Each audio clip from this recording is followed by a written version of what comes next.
I was designed to save the world. People will look to the sky and see hope. I'll take that from them first. There's only one path to peace. Their extinction.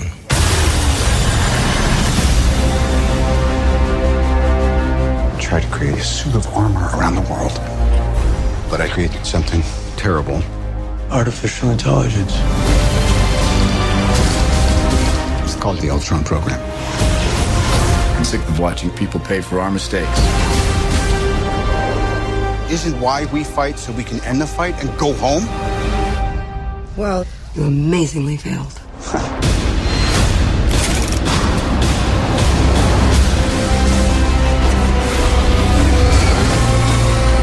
Here we all are, with nothing but our wit and our will to save the world.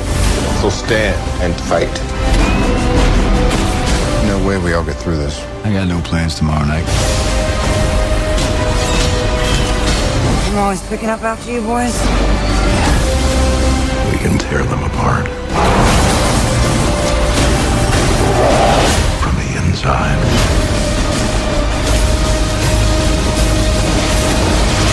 That's the best you can do! You had to ask.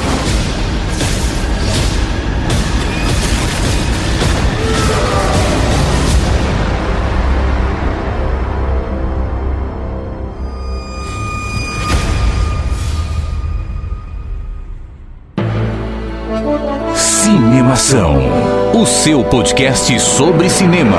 Acesse nosso site cinemação.com. Cinemação.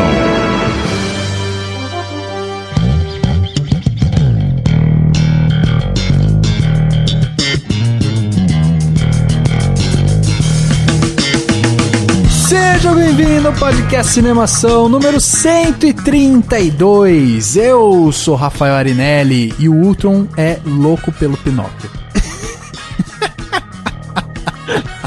Eu sou o Daniel Cury e os seres humanos têm medo e necessidade de proteção. E esse medo pode inspirá-los a fazer coisas grandiosas. Caraca, por um momento eu achei que você ia falar, em vez de proteção, procriação.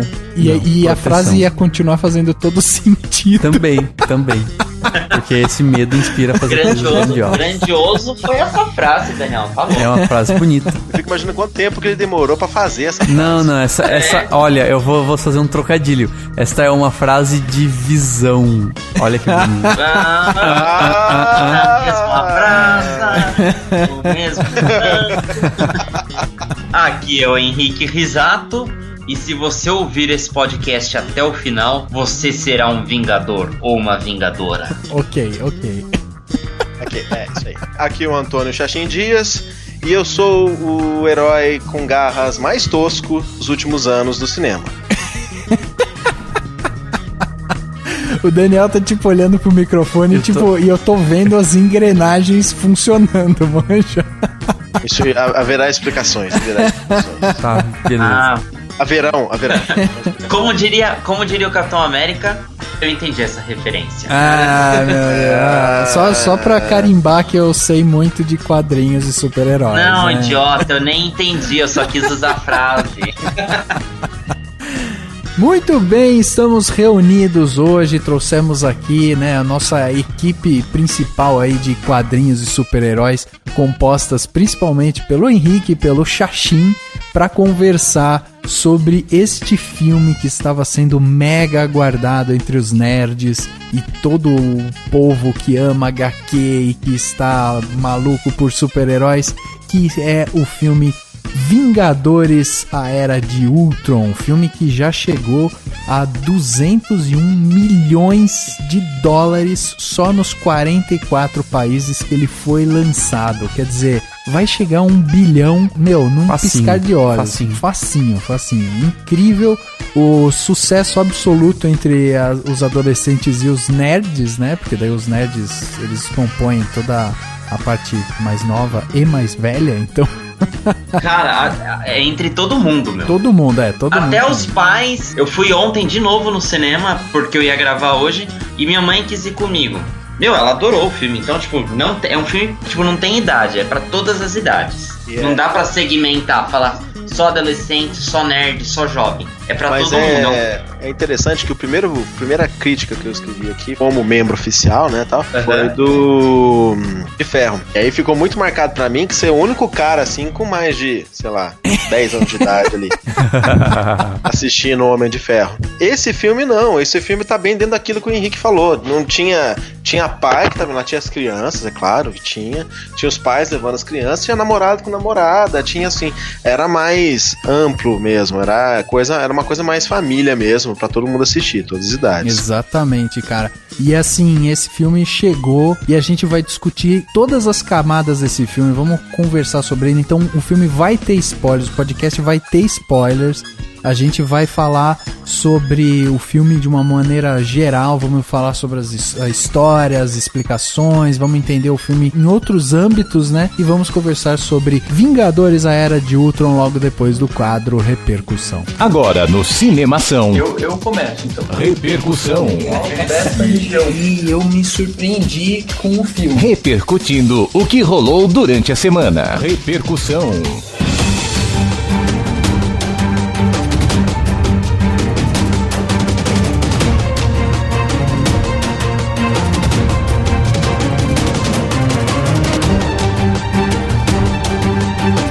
Voltou pro Repercussão, hein, Dani? Você deu um espaço pro Henrique, pra ele vir, ler um pouco de e-mail e tal, e daí você voltou, tomou de novo o posto, é isso? Eu sou muito mais legal que ele, depois que eu voltei.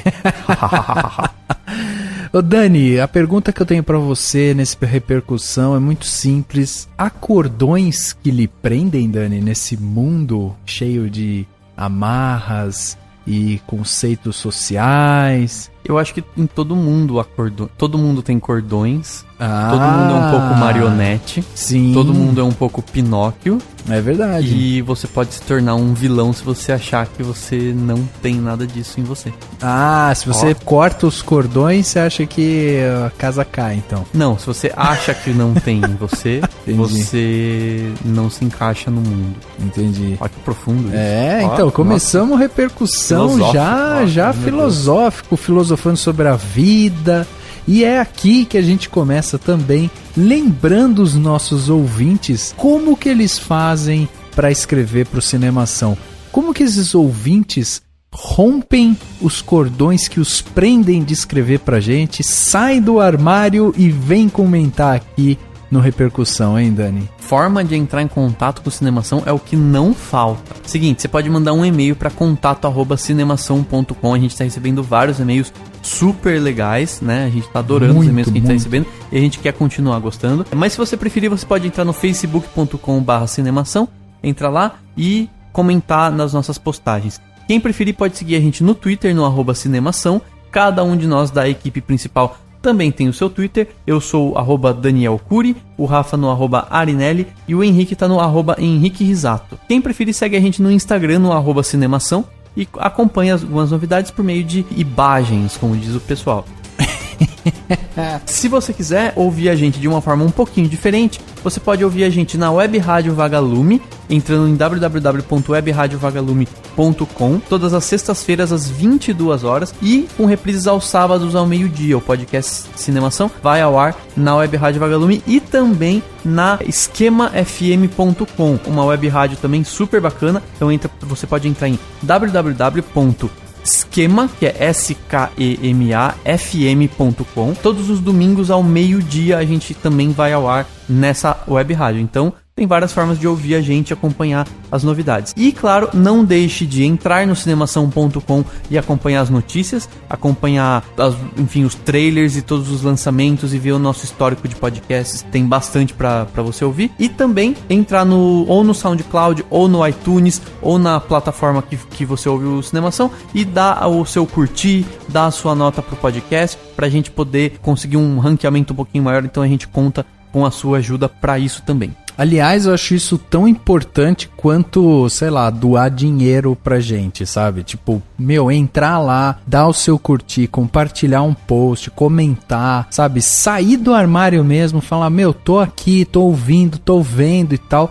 Isso é tão importante quanto o cara chegar e fazer uma doação, sabe, em dinheiro, por exemplo, porque isso ajuda a gente a crescer, outras pessoas acabam conhecendo mais o nosso trabalho e tal, e a gente investe bastante no Cinemação porque acredita na ideia, então é muito importante que você entre lá no SoundCloud, no iTunes e deixe lá sua avaliação, coloque lá 5 estrelinhas, dê um joinha, coraçãozinho, like, sei lá, tudo que tiver, vai lá e faz isso por nós, né?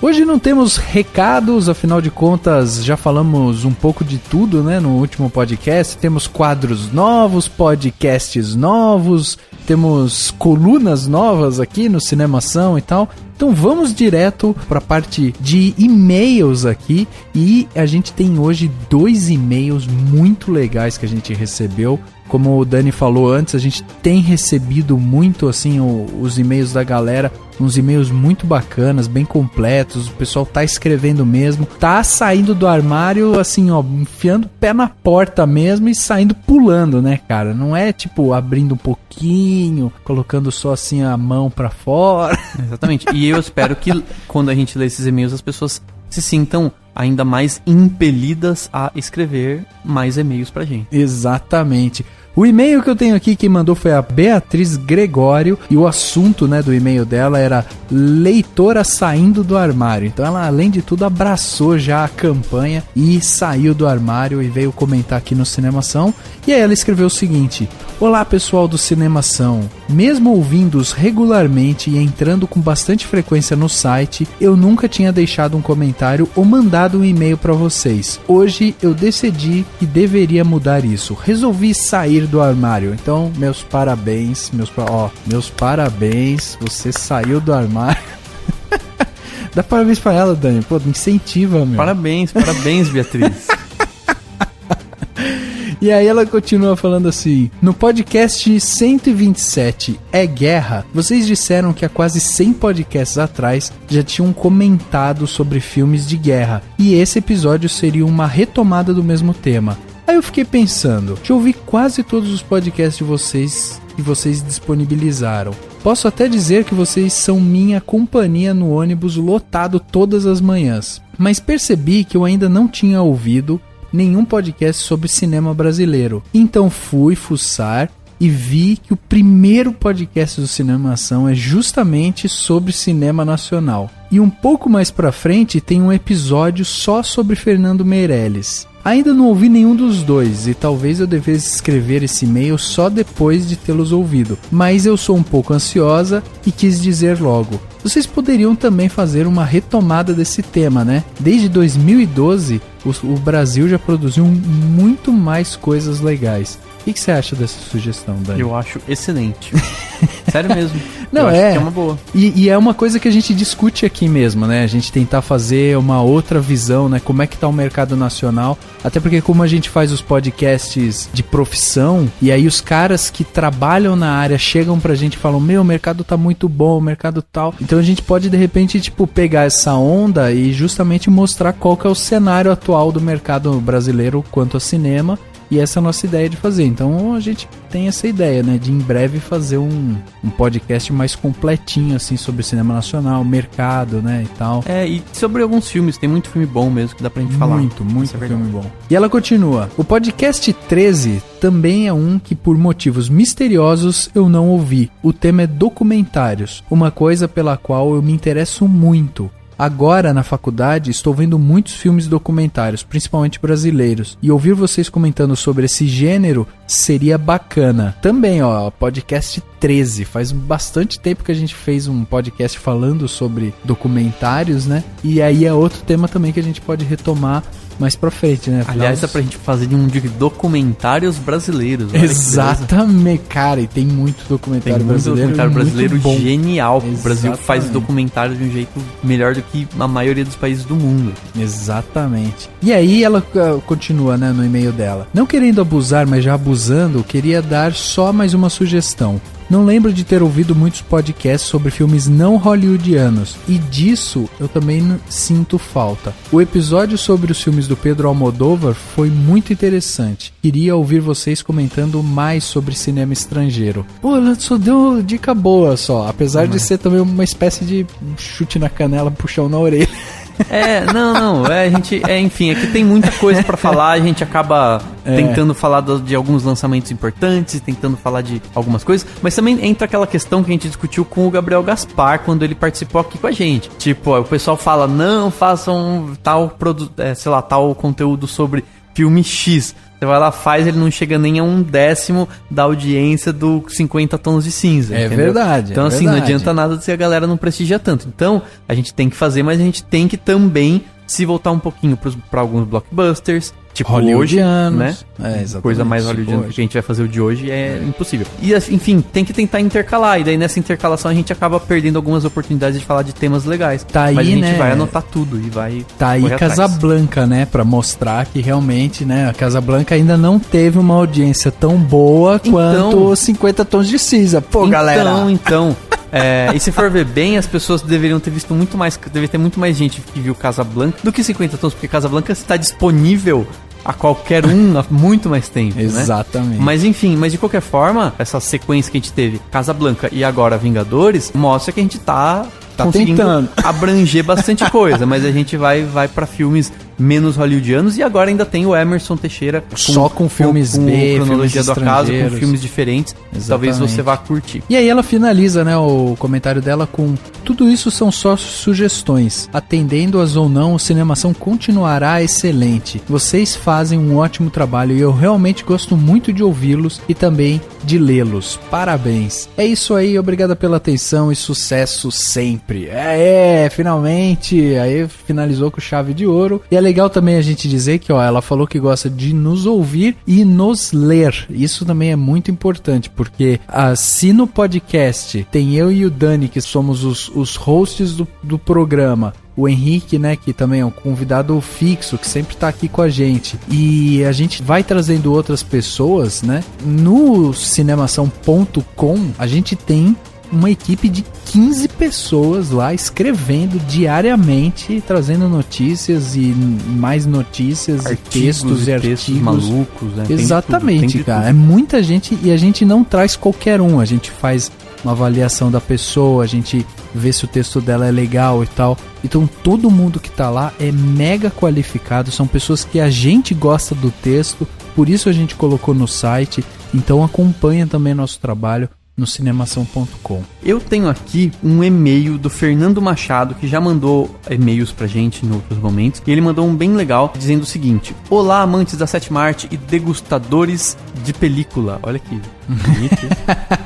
Já digo de cara que o podcast 130 foi o meu preferido e já conto o motivo. Desde criança eu sou apaixonado por cinema, numa história muito parecida com a do Gabriel Gaspar, com diferença de que era minha mãe que alugava os filmes e me levava para o cinema. Tenho nítidas lembranças do choque que senti ao ver Robocop, do terror ao ver A Hora do Pesadelo e do encanto ao ver A História Sem Fim. Isso antes dos meus 8 anos. Mas tudo era apenas diversão, vi os filmes como puro entretenimento e não fazia ideia do poder que um filme tem. Mas isso mudou quando eu assisti Dogville, do Lars von Trier, e fui buscar as referências desse filme e do diretor na internet, e aos 19 anos de idade, e conheci o site melhoresfilmes.com.br. Ele cita um outro site bem bacana. Ok, jabá gratuito, ok, por dessa parte. Não tem problema, Lá eu pude ver pessoas normais como eu, fazendo comentários e algumas análises, não necessariamente críticas, sobre diversos filmes, entre muitos de que nunca tinha ouvido falar. Ali minha cinefilia nasceu, mas não só para ver filmes, mas para lê-los. Percebi que cada pessoa tinha uma visão diferente de um mesmo filme,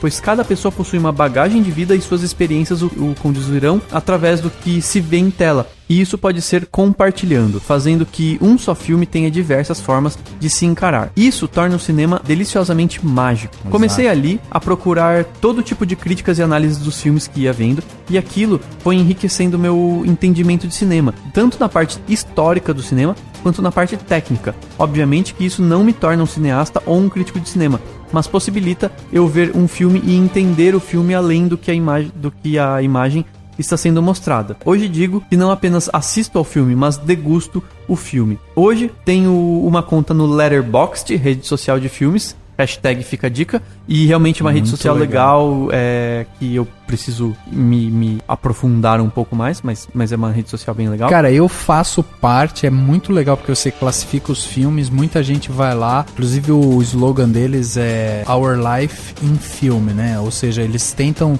de uma maneira bem bacana, tipo, ir registrando todos os filmes que você vai assistindo, e aí você consegue, tipo, ter ali, tipo, um histórico de todos os filmes que você assistiu. Então você não precisa necessariamente escrever uma crítica, você pode chegar lá, falar, eu assisti o filme tal, você classifica ele o quanto você achou ele legal e fica assim.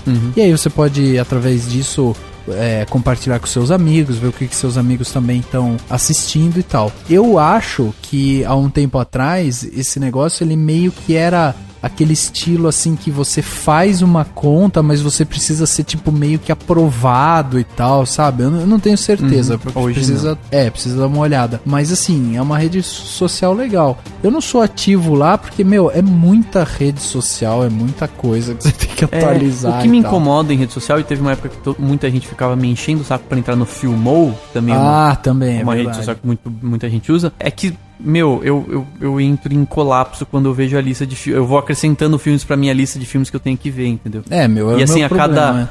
Eu consigo assistir um filme e a cada filme que eu assisto eu acrescento 58 na minha lista. Então eu vou surtando. Então eu prefiro não entrar, porque senão eu vou morrer de, sei lá, expectativa, sabe? Então eu sei exatamente como é isso, Dani. Mas enfim, vou só terminar aqui o e-mail. Hoje tem uma conta no Letterboxd, onde eu publico análises não críticas sobre muitos dos filmes que eu vejo, inclusive os clássicos. Por que digo que são análises e não críticas? Porque acredito que a função da crítica cinematográfica é desmembrar o filme e expor isso ao leitor, para que ele possa identificar cada elemento que compõe o filme. Isso torna o leitor mais participativo ao ver um filme. Sim, a boa crítica educa. Além disso, a crítica tem a função de avaliar o filme, não com base em sua opinião, mas com base no que o filme propõe, que foi o que o Gabriel Gaspar comentou sobre os 50 Tons de Cinza. A crítica também tem a função de contextualizar o filme na sua época e na sua proposta. Por isso diferencia o crítica de uma análise. A análise é mais pessoal, é a visão de filme, é o que você enxergou, o que o filme representou pra você. Hoje sigo alguns críticos que cumprem bem a função de dissecar o filme e ainda dão a sua visão. Dentre eles estão o Gabriel Gaspar, o Pablo Vilaça, Thiago Belotti e o Chris Stuckman. E ele deu boas dicas de grandes críticos, né? Sim. E parabéns pelo ótimo cast, continuem com um ótimo trabalho. Então, muito obrigado pelo e-mail, a gente respondeu, ele até deu uma outra opinião em seguida, né, o Fernando, mas enfim, foi bem legal esse e-mail porque ele contou um pouco da história dele, falou que ele acha que é crítica, o que ele acha que é análise. Até na resposta a gente até comentou que, assim, tudo bem, tem crítica, tem análise, tem vários nomes, tem toda essa preocupação, mas no fundo o importante é a gente ver muito filme, se aprofundar neles e compreender cada um da sua forma, entender cada um da sua forma, interpretar cada um do seu jeito, e assim a gente enriquece o debate sobre o cinema.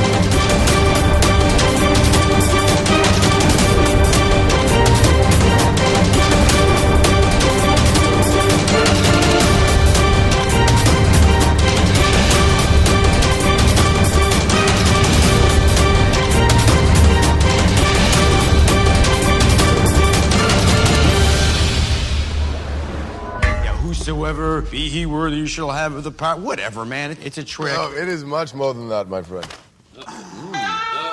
If I lift it, do I get to rule Asgard? Yes, of course. I will be fair but firmly cruel.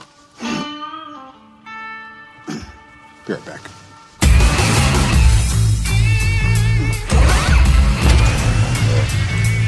Are you even pulling? Are you on my team? Just represent, pull. All right, let's go. Come on, Karen. Nothing. Oh, no, that's not a question I need answered.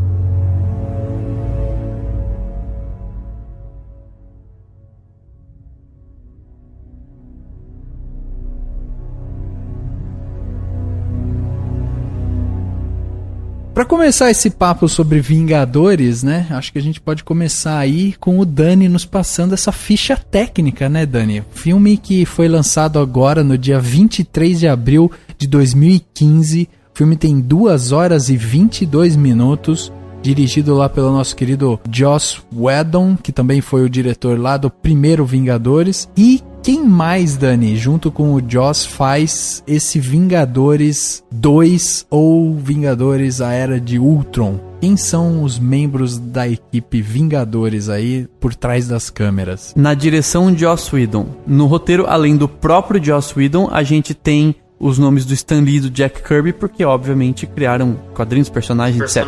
A trilha sonora tá sob o nome do Danny Elfman, que é um excelente compositor, e do Brian Tyler, e a fotografia do Ben Davis. A montagem foi do Jeffrey Ford e da Lisa Lasek, e no elenco a gente tem alguns nomes tipo Robert Downey Jr., Chris Hemsworth, Mark Ruffalo, Chris Evans, Scarlett Johansson, Jeremy Renner, James Spader, Samuel L. Jackson, Don Cheadle, Aaron Taylor Johnson, Elizabeth Olsen, Paul Bettany e toda essa galerinha que foi armar grandes confusões na sessão da tarde.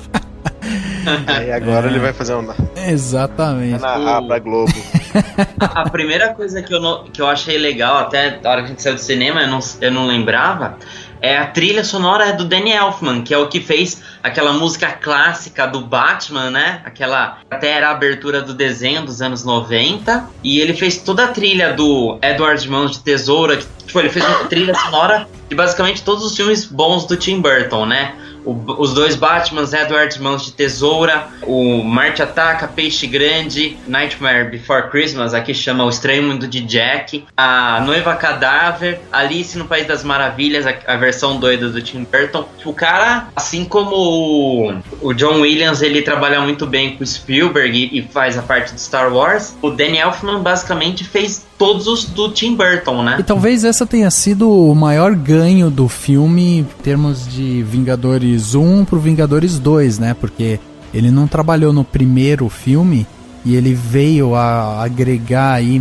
mais, né, nesse segundo filme. Uhum. E assim, eu acho que esse foi um dos grandes ganhos, assim. Talvez a grande virtude, na verdade, do filme, em termos técnicos, tenha sido justamente a parte de som mesmo, sabe? De edição de som, de mixagem e tal.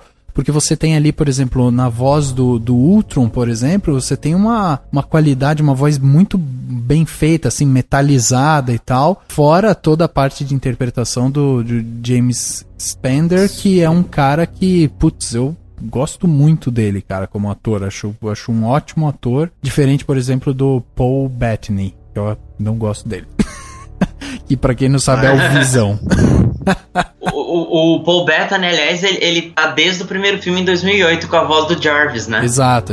Mas a voz do Ultron é só pra falar, pra quem, não sei, a sensação que ia ter ia ser extremamente metalizado, entendeu? Pra mim foi muito suave o tanto que a voz dele foi metalizada. Pra mim nem pensei que fosse. Eu ia pensar que a voz dele ia ser mais ou menos com aquelas vozes do simulador de voz aqui do Windows, de computador, sabe? Que você escreve. Mas você não acha que com o decorrer do filme a voz dele vai perdendo um pouco dessa coisa metalizada, assim? Porque no começo, então, quando ele é aquele robô bem destroçado, assim, tal, ele tá... O da Legião de Ferro, ele tá, né, com a voz bastante metalizada, bastante robótica, assim. E mais pro final, ele já tem uma coisa muito mais humanoide. Né? Isso. E assim, e o Ultron, todos os HQs que eu li do Ultron, não dá essa sensação de humanoide. Dá a sensação de robô. E é engraçado que geralmente a primeira frase que ele fala, quando ele nega alguma coisa, fala falso. Aí fala a frase que ele quer corrigir. Entendi. Ficou um personagem muito humanizado. Entendi. O que ficou legal. Pro filme ficou ótimo. Entendeu? Encaixou direitinho ali e tal. Mas isso aí foi uma das... Assim, eu diria... uma das poucas surpresas que eu tive nesse filme. E é interessante, né? Porque, tipo, além de humanizado, ele é um pouco... Ele é bem sarcástico, porque ele tem a influência justamente do Tony Stark. Então ele é como se ele tivesse... Tipo, é como se o Tony Stark fosse uma espécie de pai dele, né? E ele meio que pega esse jeito do Tony Stark, de uma forma vilanizada, de uma forma cruel, mas ainda assim ele faz o jeito dele, né? Até o Joss Whedon, eu vi numa entrevista, ele falou que provavelmente o Ultron é o personagem mais sexy, do tipo mais sensual do filme. Não porque ele seja, sei lá, galanteador, mas porque ele tem, tipo, um jeitão. Se ele fosse um ser humano, ele seria, tipo, um cara grandão, todo olado. Cara, mas é exatamente o tipo de atuação do James Spader. É tipo, aquele tipo, é o tipo dele, assim. Ele é um cara que quando faz os personagens, ele tem esse tipo galanteador, ele é sedutor em alguns momentos, sabe? Então acho que assim, o James Spader foi um ator assim que chamou a atenção pro filme, porque os outros personagens até a gente já conhecia um pouco, né? Pra quem curte série, uma super recomendação é The Blacklist, né? Que o cara, ele faz um personagem, é bem cínico, mas é o jeitão do James Spader, é como o Rafa tá falando. Ele é meio galanteador, assim, ele tem aquele jeito de seduzir. Ele não é um cara bonitão e tal, mas ele te leva. Ele tem uma voz, né, bem postada, assim. Ele é um cara. Exatamente. Legal. Casou bastante com o Ultron mesmo. O que eu achei legal sobre esse negócio da personalidade é que no filme tem dois momentos que um personagem compara ou chama ele por outro nome que o personagem pira. O primeiro é quando o Homem de Ferro chama o Hulk de Bruce, que ele fica mais puto da vida. E a outra hora é quando o Ulysses Klaue, né, que é o personagem interpretado pelo Andy Serkis, ele fala que o jeito que o Ultron tá falando, ele já tinha ouvido falar. É o jeito exatamente do Tony Stark. E daí ele fala, então você trabalha pro Tony Stark. Daí que o Ultron pira e arranca o braço do Klaue, né? Então é bem essa coisa no filme, essa coisa assim, a personalidade da pessoa, né? De você aceitar o seu contraposto. Agora, antes da gente começar a analisar mais profundamente isso, eu acho que em vez da gente fazer exatamente uma sinopse do filme, vamos tentar encaixar o filme dentro dessa cronologia maluca que a Marvel tá fazendo, né? Então eu queria primeiro entender o seguinte: eu fui assistir o filme, eu sou uma pessoa que não acompanha os seriados, né? E eu comecei o filme já sentindo muita falta da ligação do filme com o final de, por exemplo, Homem de Ferro 3, com o final do Capitão América 2. Eu senti muita falta, assim, nesses filmes que foram entre, né, o primeiro Vingador e o segundo Vingador. Eu senti falta disso, porque, pô, no Capitão América você vê o cara, tipo, falando que vai sair pra procurar o amigo e tal. Isso. No Homem de Ferro, o Tony Stark, tipo, tira os fragmentos e sai. Você não sabe se ele vai continuar como Homem de Ferro, se ele desistiu, não sei o que. Não tem uma explicação disso. E de repente nos Vingadores, pum, aparece todo mundo lá, tipo, foda-se essas segundas... Ficou tudo em segundo plano, sabe?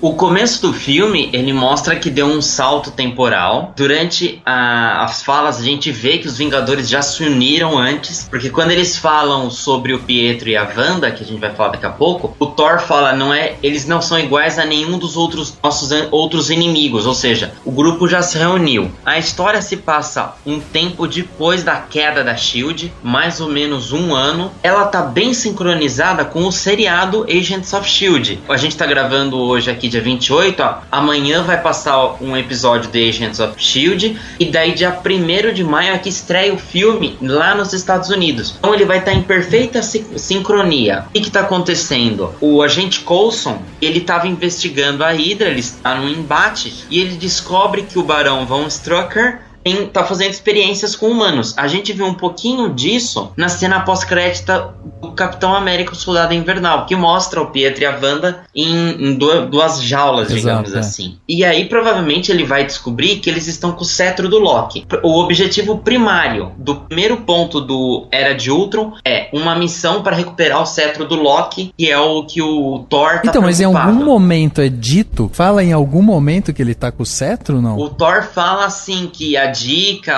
alguém fala assim, que veio uma dica dizendo que tava lá. Eu acredito que no episódio agora dessa semana de Agents of S.H.I.E.L.D., eles vão falar, tipo, passar a informação pro Nick Fury. Mas no filme, se a gente pensar só no filme, não tem. É tipo assim, alguém falou pra eles, alguém deu a dica e eles foram lá caçar, entendeu? Bom, ok, até aí tudo bem, porque a gente até pode imaginar que houve um trabalho de inteligência antes, né? Até porque eles ainda têm lá contato com a Kobe.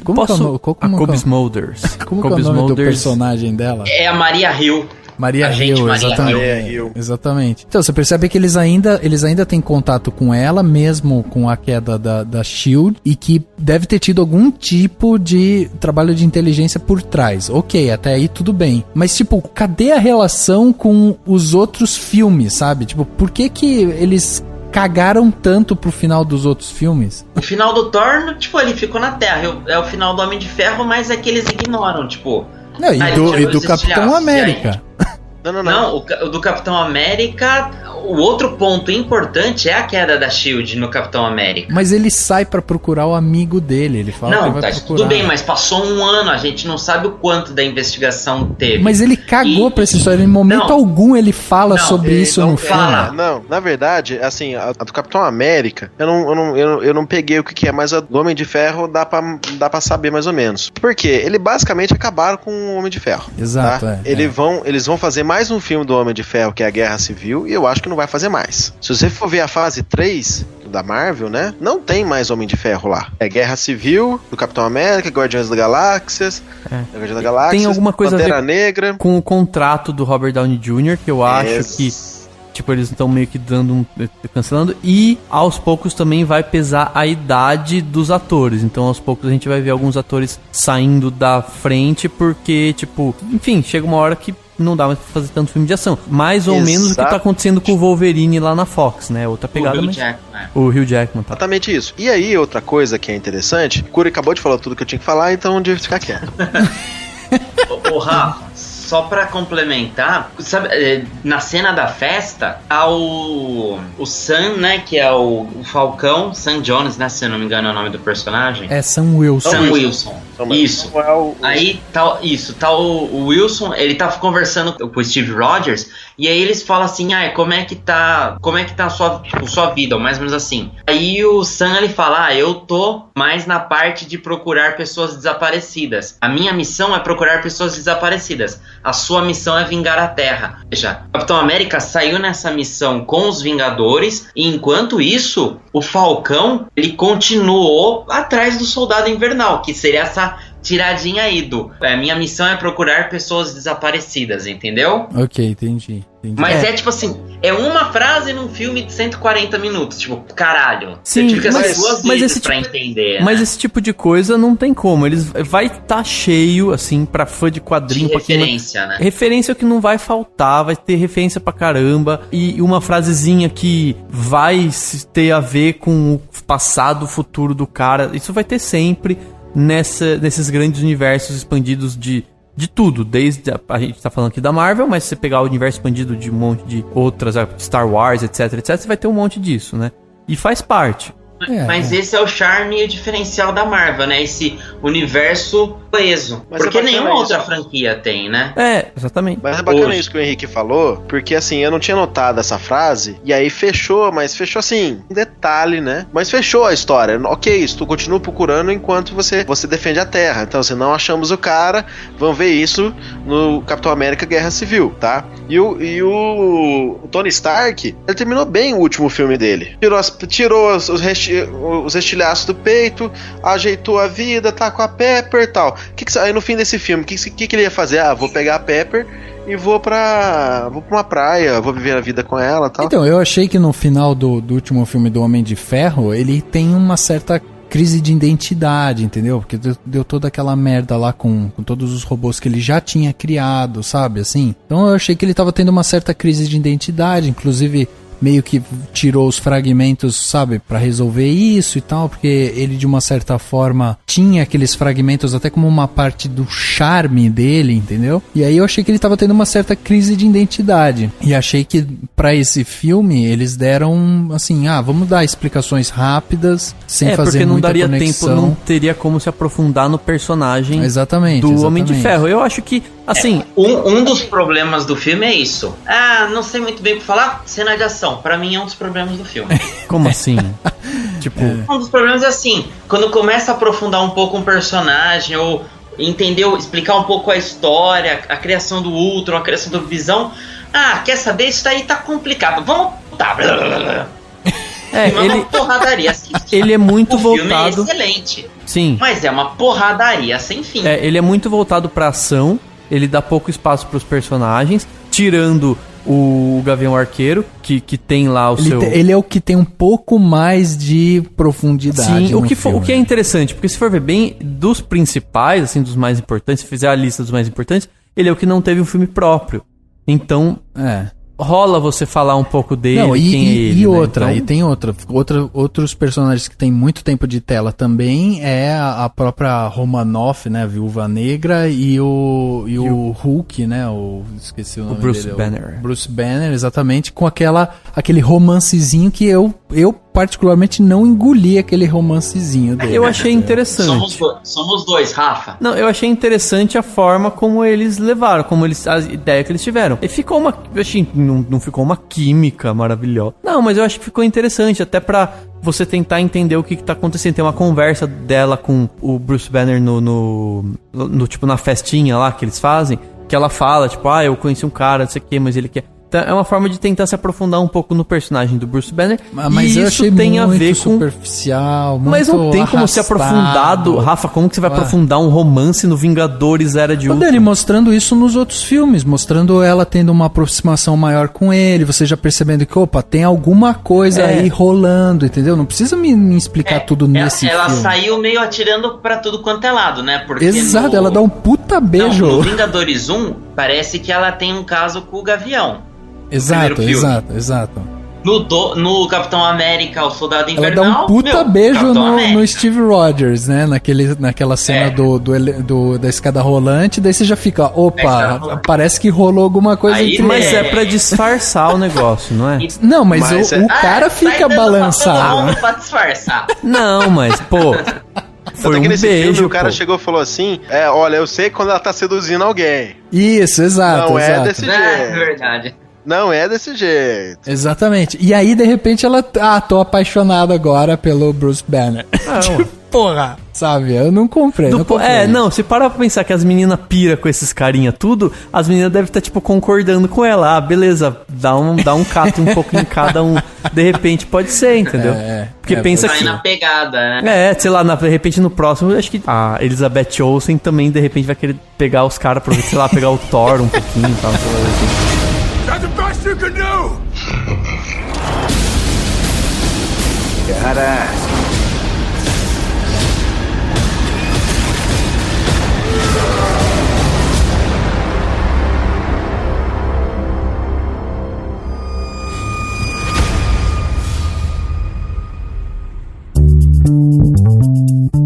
Eu acho que o grande público não lembra do que aconteceu nos filmes anteriores e não fica fazendo essas ligações. O grande público vai pra se divertir e foda-se quem avisou por que eles devem invadir aquela prisão, entendeu? Tipo, dane-se, eles estão lá e que legal começou a ação.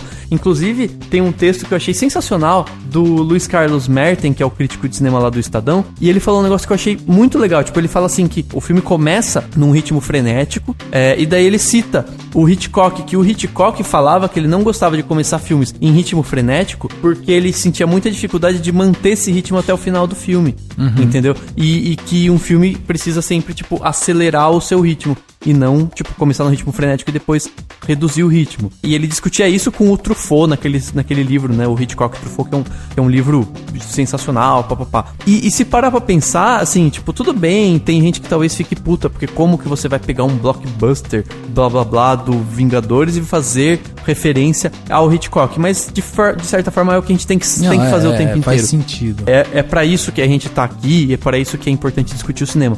E eu achei uma referência muito legal, porque isso é uma grande qualidade do Vingadores. Tipo, ele começa as porradaria e ação, e ele mantém isso, ele dá aquelas paradinhas pra você entender um pouco da trama, pra você se localizar, pra você entender a situação dos personagens, pra você sacar que já tá rolando uma treta entre o Capitão América e o Homem de Ferro, né, que vai culminar lá na Guerra Civil. Já teve um primeiro atrito, né, vamos dizer assim. Então, já teve atrito, tá, o Thor também tem os problemas dele, né, com o Stark. Tem que ter tudo isso, a gente entende um pouco do Gavião Arqueiro, mas no fundo é um puta de um filme de ação, é tipo, né, é ação, pra isso que ele serve. Exatamente, é ação. E eu acho que, assim, de uma forma geral, ele é um filme muito bom por causa disso, entendeu? Eu não sei... Ele é um filme, assim, totalmente puro dos quadrinhos, né? Se você for pensar em termos de ritmo mesmo, é bem isso assim mesmo. É uma ação atrás da outra, né? Ele vai realmente acompanhando esse ritmo dos quadrinhos. Agora, a gente tem a criação de um vilão já no começo do filme também, né? Porque se você tem no começo do filme já todos os personagens unidos, indo atrás de recuperar o cetro do Loki e tal, eles, tipo, vão, recuperam e tal, aí você já tem um lado do Tony Stark, tipo, querendo desenvolver uma inteligência artificial e tal, e aí, assim, eu me incomodo um pouco com o filme nesse sentido dele ter esse ritmo acelerado, e aí ele se atropelar em alguns momentos, porque eu achei a construção do vilão Ultron muito mais pouco engajada do que outros vilões que a gente viu em outros filmes de heróis, sabe? Eu achei ele muito rápido, assim, tipo... Ele é uma inteligência artificial, foi dada uma missão pra ele, ele já entende que, tipo, não vai funcionar, ele já engole lá o Jarvis, aí ele já quer aniquilar os Vingadores, isso se torna não sei o que, ele já vira um robô, ele já sai, não sei o que, então é tudo muito rápido nesse sentido, sabe? E aí você que, tipo, obviamente que você já sabe desde o começo do filme que ele vai surgir e que ele vai combater os Vingadores, você acaba, sabe, não tendo nenhum tipo de surpresa ali, sabe, você tá bom, esse daí é o Ultron e ele vai lutar contra os Vingadores, tipo, não se envolve muito com isso, né? É uma coisa superficial, na verdade. É assim, quando começa a ter muito personagem no mesmo filme, eu sempre lembro de Homem-Aranha 3. É boa. Exato. Tentaram lançar Trocentos vilões, né? Trocentos vilões. E todos ficaram mais ou menos, uns ficaram mais profundos, mais superficiais, e ficou uma coisa muito esquisita ali. Não ficou encaixado nisso. Aí quando foi falar de Capitão América, o Soldado Invernal, eu falei, meu Deus, por favor, Homem-Aranha 3 de novo não. Homem-Aranha 3 de novo não. Uhum. E aí, eles fizeram a mesma fórmula. Falar pequenas frases, coisas superficiais, seja inteligente, junta as frases pra dar a posição do personagem, entendeu? Pra construir o personagem. Um personagem que foi construído rápido demais, mas ok, deu certo, encaixou mais ou menos ali, foi o Sam Wilson. Porque ele falou, você fazia o quê? Eu era no grupo especial de paraquedista, tinha um equipamento, era um grupo especial, ponto. Acabou. Aí depois, mais pra frente, que apareceu que ele tinha uma asa mecânica top de linha ali. E essa fórmula que apareceu lá com os irmãos russos no Capitão América, Soldado Invernal, foi repetida aqui, mais intensamente. Por quê? Porque deu certo, entendeu? Assim, dá pra encaixar. Porque você não pode, por exemplo, com os gêmeos Maximov, eles falam assim, nossa, o Capitão América puxando a orelha deles por causa de, vocês submeteram a experimentos de aprimoramento meta-humano e tal, não sei o que. Eles olharam pra cara do outro, fizeram uma cara de, ok, deixa ele pensar isso, entendeu? E continuaram a vida deles, entendeu? Às vezes só esse olharzinho, quem é meio aficionado, fala assim, não, tem outra coisa ali atrás. E às vezes tem nada, entendeu? Às vezes eles olharam pra cara do outro e falaram, lá veio o velho, dando sermão, volta pra década de 40, né? Às vezes só estão olhando isso, mas aí abre espaço. Então, colocando pras coisas que já vieram e podem vir, foi bem encaixado, foi bem arrumadinho. Mas tem uma coisa que me irrita muito, me irritou um pouco nesse filme, é que assim, tudo que aconteceu apareceu antes. Em trailers, você fala? Tudo, notícia, trailer, e não veio com forma de spoiler. Não, já... Então, o filme não tem nenhum tipo de surpresa. Nenhum tipo de surpresa, nada. Acho que a gente pode dizer que, já que a gente vai falar de spoiler, a morte do Mercúrio seria uma surpresa. Acho que ninguém tá esperando. Mas sabe que eu esperava a morte do Mercúrio? E eu explico por quê. O Mercúrio e a Wanda, eles são Vingadores, eles são X-Men, porque eles são mutantes. No filme aí, nos Vingadores Era de Ultron, no seriado, eles estão usando um pouco já a saga dos Inumanos. Depois do terceiro e quarto filme dos Vingadores, a gente vai ter o filme dos Inumanos. É como se fosse uma raça paralela, como se fossem uns humanos, uns mutantes. Então, o que eu pensei? O que eu fiquei pensando? Bom, ano passado teve o X-Men Dias de um Futuro Esquecido e usaram o Mercúrio lá, que era o Peter Evans, eu acho que era o nome do ator. Ano que vem vai ter o X-Men Apocalipse e a Fox de novo vai usar o Mercúrio. O que eu imaginei? Eu acho que a Marvel vai fazer o seguinte: largar o Mercúrio com eles, e como eles nem citaram a Wanda nos filmes do X-Men, meio que divide os irmãos. Um fica com um e o outro fica com o outro. Então, eu não sabia exato, lógico. Eu não sabia como o Mercúrio ia morrer. Mas eu achei que ia ficar foda, tipo, 2 estúdios com vários filmes com o mesmo personagem, você vê. Mas as pessoas não necessariamente iriam associar, porque nem usaram o termo Mercúrio, eles estão usando os nomes deles, Dani, né? Mas é assim, hoje em dia com a internet, caralho, na internet existe hoje em dia, faz tempo já. Mas assim, hoje em dia a informação, ela é muito fácil. Então, pode ter certeza, muita gente que pesquisou um pouquinho, que leu uma crítica no UOL, que seja, já viu que é o mesmo personagem sendo interpretado por 2 atores. Não dá assim pra estar 100% com a ignorância do público. Não tô dizendo que é contar com a ignorância, é contar com a suspensão da descrença. Tipo, o grande público não se importa. É tipo você pegar, só um exemplo bem banal, mas também é válido. No mesmo ano que saiu teve um mesmo ano que saiu 2 Brancas de Neve. Certo. Todo mundo sabe que são Brancas de Neve, que é a mesma historinha, mas uma é uma atriz, outra atriz, é cada filme de um jeito diferente. Isso poderia acontecer. Não tô dizendo, assim, eu acho que a morte dele pode ter tido diversos outros motivos. Esse pode ser um dos motivos, mas não acho que seja o motivo mais forte, entendeu? Mas Eu acho que talvez o motivo, por exemplo, se eles forem desenvolver alguma coisa na Wanda, como alguma característica ou algum tipo de, sei lá, de sentimento de vingança, ou desenvolver o personagem dela de forma que ela precise não ter o irmão por perto, aí sim, pra mim, a explicação é muito mais forte. Ou então, uma outra explicação forte seria, eles jamais se separariam, eles sempre estariam juntos, tipo, no caso, o Avengers Assemble, né, que vai ficar o grupo, ou sei lá, na Guerra Civil, numa situação da Guerra Civil que a gente vai ver nos próximos filmes, eles ficariam muito fortes, tendo a Wanda e mais o Mercúrio, ou esqueci o nome dele lá, no time, entendeu? Do tipo, de um lado só. Então, pra enfraquecer, você não pode ter os dois. Porque senão você tem, tipo, sabe assim, a balança precisa estar equilibrada, né? Eu sou mais assim mais da explicação do Henrique, principalmente porque a gente tem visto muito essa briga de produtoras por trás, sabe? Tanto é que a Marvel Comics cancelou o Quarteto Fantástico, acabou o Quarteto Fantástico. Exato. Então, assim, e sabe-se, né, que quando foi anunciado que teria o Mercúrio, começou esse impasse legal, assim, porque a Fox, de um lado, brigava porque tinha os direitos, a Marvel veio dizendo que não e tal, ficou esse impasse. Então, eu não duvido nada que eles devam ter sentado em algum momento, ter colocado as cartas na mesa e ter falado, então você fica com esse, eu fico com esse e tal. E aí, óbvio que cai na mão dos roteiristas que daí sim vão trabalhar essa questão de, não, vamos matar ele, e aí ela fica com esse sentimento de vingança e tal.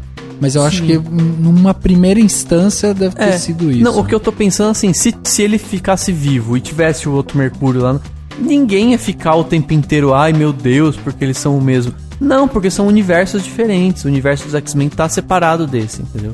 Eu não sei, viu? Fanboy é foda. Agora eu quero ouvir um pouco o Xaxim pra ele explicar, até pra mim, pra todo mundo, um pouco o que ele achou dos poderes da Wanda no filme e dos poderes da Feiticeira Escarlate nos quadrinhos. Ela é mais... eu leio, pra ser sincero, eu leio muito pouco ela. tá? Mas pelo que eu... De quadrinhos dela, porque ela é X-Men e Vingadores, e eu não leio muito X-Men, apesar dela ser mais Vingadores do que X-Men. É assim, pelo que eu sei, o poder dela tá muito abaixo do que já chegou, o poder dela nos quadrinhos, tá? Ela sentado com a minha namorada, né? O que ela faz, né? De poder. Eu dei pra ela o que ela quiser. Ela manipula a realidade, né? É aquela coisa assim. Aí, com o tempo, eu acabei lendo uma história, lendo uma perspectiva dela, né? No começo, ela fazia mais ou menos isso que ela faz mesmo. Um pouco de telecinésia, um pouco de manipulação mental, cria um pouco de ilusões e tal. Assim que começou ela. Mas chegou a um ponto na Marvel que teve um seriado que chama Dinastia M. São os filhos do Magneto, né? Principalmente ela. Ela alterou o mundo, ela deu uma pirada com os poderes dela e alterou o mundo do jeito que ela queria. Então ela criou uma realidade paralela. Depois ela simplesmente acabou com os poderes de 99% dos mutantes do mundo. Então, mas aqui a gente tá vendo uma Feiticeira Escarlate totalmente nova, né? Ela acabou, tá começando a entender o que ela faz, né? Tanto é que a hora que ela fica puta da vida, que a hora que o Mercúrio morre, que ela berra, ela desintegra, na verdade, todos aqueles robôs lá, os do Ultron, né? Tipo, ela tem... Isso, ela dá um burst lá, sei lá, desintegra a galera. Mas eu acho que realmente, se ela tivesse o poder de fazer tanta coisa assim, no filme você não fica tão crível, né? Porque daí ela, sei lá, ela pode destruir absolutamente todo mundo a qualquer instante. Então você realmente tem que reduzir esse impacto mesmo, né? Reduzir o poder dela pra poder tudo caminhar de uma forma melhor, né? Ou ainda vira uma cópia do X-Men 3. Com a Jean Grey, né? Então, assim... Sim, porque ela é meio Jean Grey, né? Assim, de uma certa... São os personagens, um dos personagens mais poderosos de todo o universo Marvel. É a Fênix Negra, né? A Jean Grey, é a Feiticeira Escarlate, o próprio o Adam Warlock, né? Dos Guardiões. Hulk. Sim, porque no filme, o próximo filme é contra o Thanos, né? Os dois próximos. Que é também um dos seres mais poderosos da Marvel, quando não o mais poderoso, fora as entidades galácticas. Então eles têm que subir o nível dos Vingadores. Tipo, tem que ter o Visão lá com a joia da mente na testa. A gente pode falar um pouco das joias aí. Tem que ter a Feiticeira Escarlate com um poder, puta que eu pariu, de foda, entendeu? Porque eu não sei, o Xaxim, tipo, no final dos dois próximos filmes, venceram o Thanos. Tem um vilão mais poderoso que pode aparecer numa fase 4? Ou você acha que nem vai ter fase 4? Quem que é mais foda que o Thanos, arquitetando tudo isso? Galactus, mas ele é da Quarteto, né? É do Quarteto, ele é da Fox. Então não... Tem o do Galactus, mas aí ele é do Quarteto Fantástico. Quem venceu o Galactus foi o Reed Richards. Foi ele. Mundialmente famoso universalmente, né? Universalmente famoso por vencer nele. Com um blefe. Como que foi isso? Com um blefe. Ele chegou pra ele, eu fiz uma arma aqui que vai acabar com o universo. Se você fizer isso, vai acabar com o planeta Terra e você vai acabar junto, se você não for embora. Ele acreditou e foi embora. Mas que vilão ingênuo.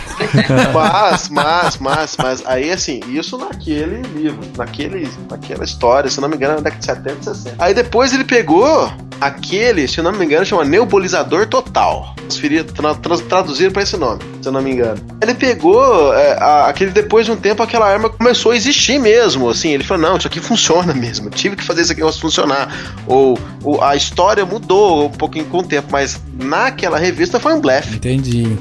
Deixa eu perguntar uma coisa pra vocês quanto ao vilão, né? A gente tá falando do Thanos e tal, mas aqui no Vingadores, a Era de Ultron, o Ultron é esse grande vilão que desafia os Vingadores e tal. O que vocês acharam do vilão Ultron, assim? Porque a sensação que eu tive foi que, era só eles apertarem um pouquinho mais que eles derrubavam o Ultron, sabe? Tipo, o Ultron, tá bom, fez um puto exército de robôs e tal, mas eu achei que não foi nem perto daquilo que foi no primeiro filme, sabe? A Marvel tá começando a fazer agora sim, de uns anos pra cá, né? Ela tá publicando histórias e logo em seguida tá fazendo filmes. Aconteceu isso com a Era de Ultron. Aqui no Brasil, uma série chamada A Era de Ultron, que durou... Não tem nada a ver com o filme. 7, 8 meses. Não, mas a premissa inicial tem. A ideia... mas daí tem toda a questão de viagem no tempo, né, cara? Que tem o plágio do Dias de um Futuro Esquecido. Os quadrinhos. Mas a coisa, assim, principal ali é o Ultron gerando vários Ultrons pra poder atacar. Entendeu? Entendi. A Era de Ultron, assim, visualmente, então até que foi outra pessoa que participou do que acabou com o Ultron, acabou de outro jeito, que eu nem acompanhei. Um dos principais algozes do Ultron durante a história foi o Luke Cage, que vai ter um seriado depois do Demolidor ali, que vai fazer aquele grupo junto com o Demolidor, o seriado na TV. A ideia era um robô Ultron se multiplicando em vários robôs Ultrons derivados, entendeu? E essa ideia foi pro cinema em 2 anos depois. E pra gibi é muito pouco, tá? Você tem arco de história de gibi, publicação uma vez por mês, então você vai ter 6 histórias, 6 meses de história que você tem. Então, pra gibi acaba sendo pouco tempo. Aí, pouco tempo depois, sai no filme o mesmo conceito, e onde precisava de fazer uma coisa muito foda, porque ninguém tava dando conta de matar o Ultron. Qual foi a coisa muito foda que aconteceu ali? Visão.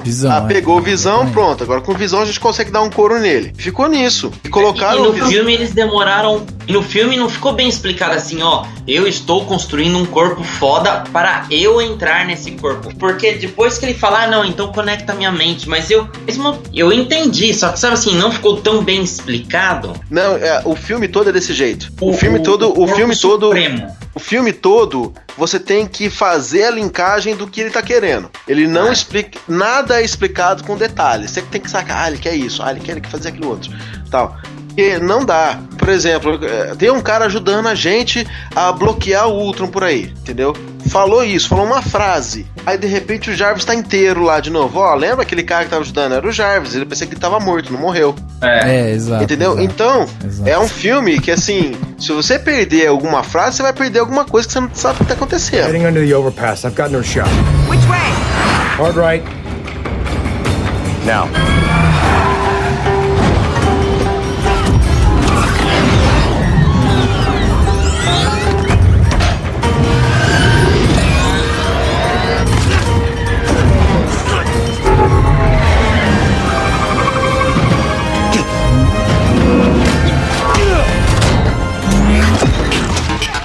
Mas eu achei que teve muita... Cara, foi absurdo de piadinha. Eu acho que...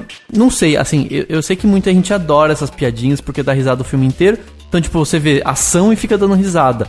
Estou me divertindo. Só que, assim, me incomodou porque você não leva a sério em nenhum momento. Não é. Sabe, assim, a impressão que eu tenho é essa. Piadinha é o Thor, cara. Eu acho que as melhores tiradinhas, assim, do filme foi ele. Porque são em momentos em que dá pra fazer uma piadinha, né? Tipo, num momento de descontração aqui, já num fim quando tá tudo resolvido. E são gags mais visuais, é o jeito dele, né? De olhar e... Mas assim, me incomodou muito os caras lá na batalha, de repente... piadinha. Piadinha. Tipo, dá vontade de falar assim, isso é uma puta de uma guerra séria. Tudo bem, uma piadinha ou outra é bom por mais no ponto de vista do storytelling, do roteiro e tudo mais. Mas me incomodou muito esse excesso, sabe? O tempo inteiro... Isso, aquilo, e sabe, tipo, você beija sua mãe com essa boca, as piadas, elas tiram o senso de... Não o senso de urgência, mas o senso de perigo, né? Você acha, daqui a pouco eles vão vencer e eles vão voltar de boa pra casa. Tipo, diferente, sei lá, do próprio filme do Batman lá, o Batman o Cavaleiro das Trevas. Que é denso, né? Eles vão salvar a Rachel e ele vai salvar o Harvey Dent. De repente a mocinha do filme morre. Exato. Mas é engraçado como o pessoal erra a mão, né?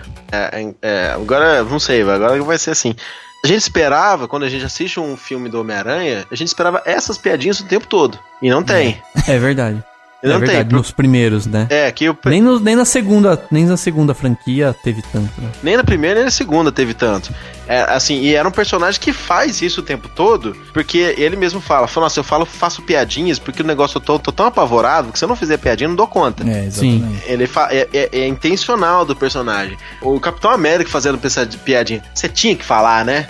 O Thor gritando, só tem isso a oferecer, e o Capitão América, você tinha que falar isso, né? Não precisa, cara. Não, é assim, Pensando agora nas piadinhas que vocês falaram, né? Eu comecei a raciocinar rumos.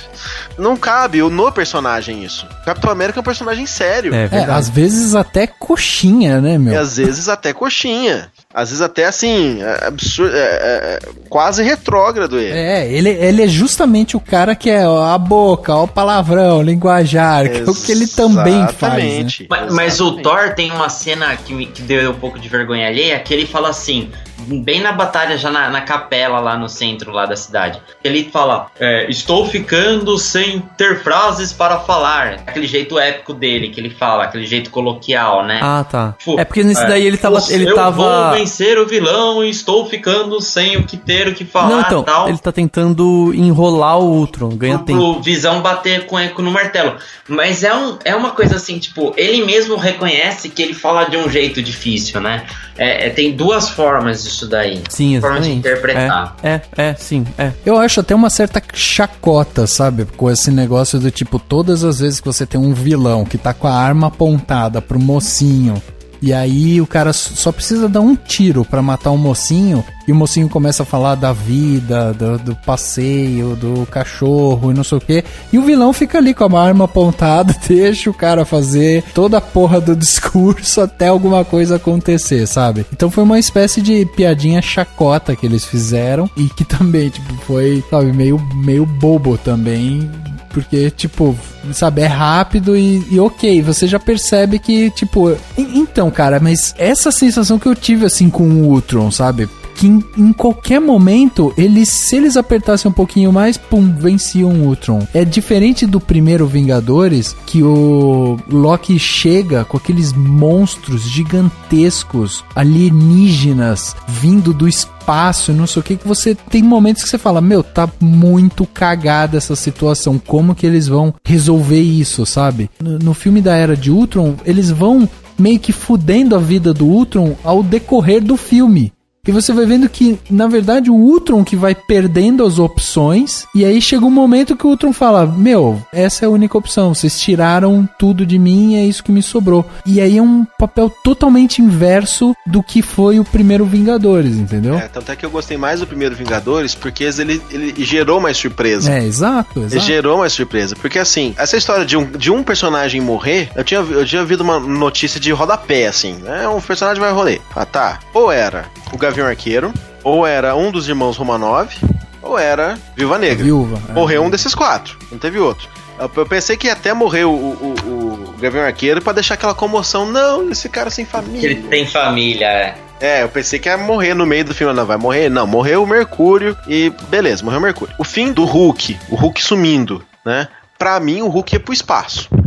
Pra fazer o planeta Hulk. Cara, que é a teoria que tá todo mundo falando, né? O Hulk pegando o aviãozinho e apertando delicadamente o botão da tela pra tela sumir e pilotando o avião, pra mim aquilo foi intragável. Não, Rafa, mas sabe que o Hulk, ele tem certa inteligência. Eu acho que o personagem tá evoluindo, porque tem até a questão lá do Hulk, dependendo da personalidade, ele muda de cor, entre aspas. Então ele não é totalmente idiota, penso sim, mas ele tá evoluindo. O que mostrou. E sobre o planeta Hulk é o seguinte: os direitos de filmes do Hulk ainda estão com a Universal, mas assim como a Sony, ela fez um contrato de parceria com a Marvel, e lógico que ela não vai revogar esse contrato, porque a Universal nem tem cacife pra fazer outro filme só do Hulk, e tipo, o Hulk sozinho é difícil manter. O Hulk sozinho, sem nenhum elemento Marvel, é difícil sustentar uma história. Já a merda que é o Hulk do Ang Lee. Então, Planeta Hulk só vai rolar se for assim, por exemplo, o filme chamar Planeta Hulk, mas for dentro do universo com outros personagens Marvel, entendeu? Ele sozinho, tipo, não pode ter um filme solo do Hulk. Por isso que eu acho que agora ele não foi pro espaço. Ele foi pra um lugar longe pra ele não influenciar na Guerra Civil. Legalmente, ele não pode, a Universal não pode fazer esse filme, ou eles não têm condição, assim, financeira ou de roteiro, sei lá. Não tem equipe equipe pra fazer. Não, eu acho que... E não teria história, ele teria que criar um arco do zero, entendeu? Mas provavelmente... Não, provavelmente eles não têm direito sobre muitos personagens que precisariam estar perto. Exatamente. Dinheiro eles têm. Eles acabaram de fazer 1 bilhão só com o Velozes e Furiosos 7. Não, tudo bem, mas eles teriam que criar todo... Eles não iam poder usar uma história da Marvel, que é o Planeta Hulk. Eles não iam poder usar nenhum elemento da Marvel, tipo... Não, isso. Eles iam ter que falar assim, Galáxia Hulk, e fazer uma história diferente, entendeu? Mas é um problema que é o seguinte: o Planeta Hulk só tem personagens que aparecem ali. Então, do planeta lá que ele cai, né?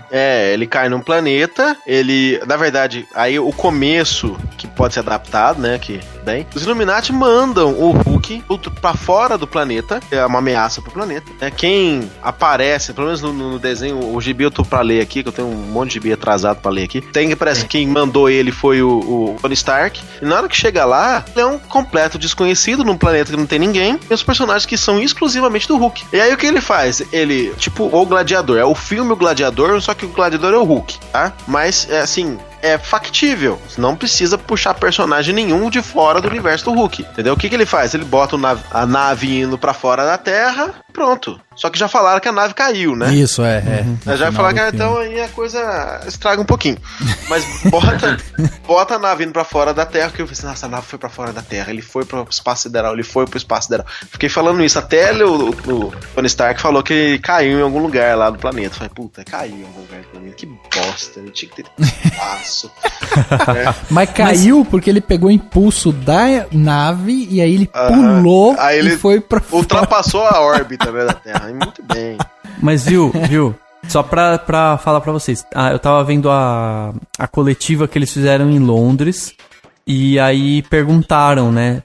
Perguntaram pro Mark Ruffalo sobre quais os planos pro Hulk, porque muita coisa indica que vai ter o planeta Hulk, etc. Aí ele olhou pro Joss Whedon, falou assim, quer falar alguma coisa? Aí o Joss Whedon falou assim, fala você. Aí ele olha pro repórter e fala assim, eu não posso falar nada. Aí o Joss Whedon pega e fala assim, é muito incrível pra você saber, tipo, é algo muito incrível, mas eles não podem falar quais os planos.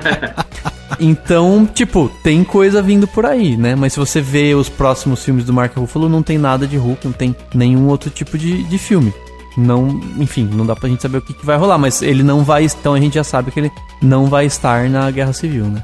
Cara, tem uma coisa que eu acho legal na história desse filme dos Vingadores, que é justamente essa transição da Feiticeira Escarlate do Mercúrio, que começam o filme, vamos dizer, do lado oposto dos Vingadores, e aí, em determinado momento, eles resolvem justamente ajudar os Vingadores. E essa transição, que poderia ser alguma coisa até complicada em algum momento e tal, eu achei muito bem feita, principalmente porque você percebe toda a parte de manipulação do Ultron pra cima deles e a motivação deles, né? Quer dizer, eles foram pessoas machucadas e tal, e aí querem ir atrás do Tony Stark, ferir o Tony Stark e tal, mas de repente eles começam a ver que, tipo, o plano do Ultron é muito pior do que aquilo que eles estavam pensando, que era, tipo, pra atingir um homem só.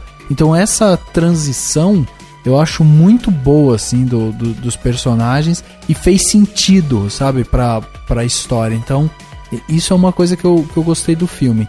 E a outra é a luta do Hulk com o Iron Man, né, o Homem de Ferro, com aquele Hulkbuster. Eu achei aquela cena eu achei a melhor cena de luta do filme, pra mim, foi essa. Hulkbuster assim, não, Verônica. Verônica, obrigado, Verônica. O que é Verônica? É que eles no filme todo, eles mencionam, o Tony Stark fica falando assim, você fica aí morrendo de medo da Verônica, passa o dia inteiro aí quieto, morrendo de medo da Verônica. Eu falo assim, eu não tenho medo da Verônica, eu ajudei a criar a Verônica. Aí a gente olha assim pro filme e fala assim, quem é Verônica? Que porra é essa? Quem é Verônica, né? Aí ele pegou, aí depois na hora que o Hulk começa a atacar lá a cidade na África do Sul, aí a coisa começa a mostrar quem é Verônica. Eu mostro, aí o satélite solta o Hulkbuster, ou a Verônica, não sei e tal, mas ficou legal pra caramba. Eu achei essa cena sensacional, cara. O cara começa e o Joss Whedon chamou o Michael Bay pra ajudar a fazer essa cena, sabe? Tipo, o Michael Bay foi lá e ajudou só nessa cena da luta do Hulkbuster contra o Hulk. E, cara, a entrada do Homem de Ferro na cena, eu achei espetacular, assim, porque o Hulk tá descontrolado e tal, de repente vem aquele casulo e prende o Hulk, sabe? E aí, e o Hulk socando o chão pra sair de lá. Pô, eu achei do caralho. E fora as sequências de cena, conforme o Hulkbuster vai perdendo as partes, né? Justamente quebra o braço ou, sei lá, solta pedaço e tal. E a Verônica vai soltando mais e mais peças que encaixam nele e tal, que é o jeito mais inteligente de você tentar parar essa besta, né? Porque eu tava completamente descontrolado e se tem um pouco de raciocínio ali, ele tinha acabado. E a hora que o braço da Hulkbuster fica como se fosse um martelo pneumático sendo a cara do Hulk. Várias piadinhas também, né? É verdade, teve várias piadinhas ali também. Mas, falando em Michael Bay, só um comentário que me deixou muito feliz. Você acabou de falar agora que Velozes e Furiosos, que pra muita gente foi o melhor filme de todos os Velozes e Furiosos, né? Velozes e Furiosos 7, já fez 1 milhão. Não, 1 bilhão. 1 bilhão, desculpa, 1 bilhão. Eu fiquei muito feliz, porque o ano passado a maior bilheteria foi um dos indicados Framboesa de Ouro. Sim.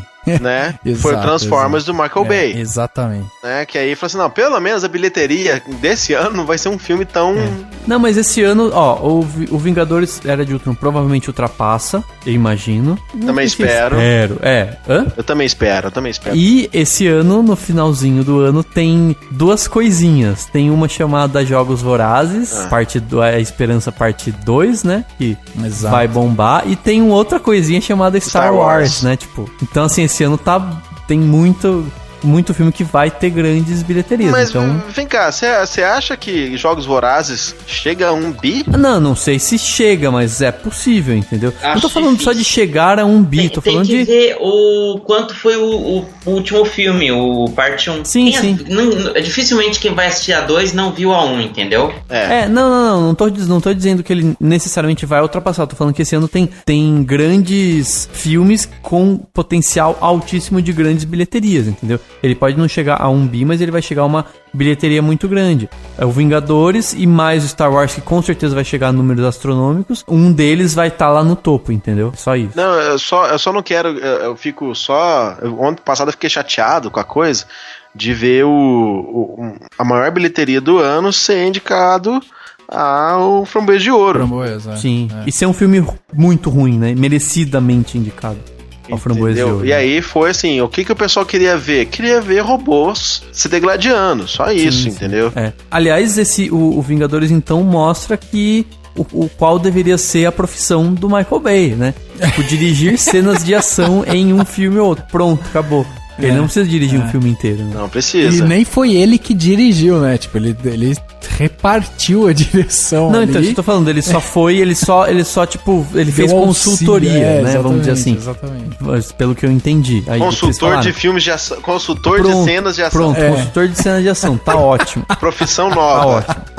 A Universal podia pegar ele e botar ele só pra dar consultoria lá pro Velozes e Furiosos, pro próximo ter alguma cena bizarra e pronto, acabou. Wanda and Pietro Maximoff, twins, orphaned at 10 when a shell collapsed their apartment building. Sokovia's had a rough history. It's nowhere special, but it's on the way to everywhere special. Their abilities? He's got increased metabolism and improved thermal homeostasis. Her thing is neuroelectric interfacing, telekinesis, mental manipulation. He's fast and she's weird.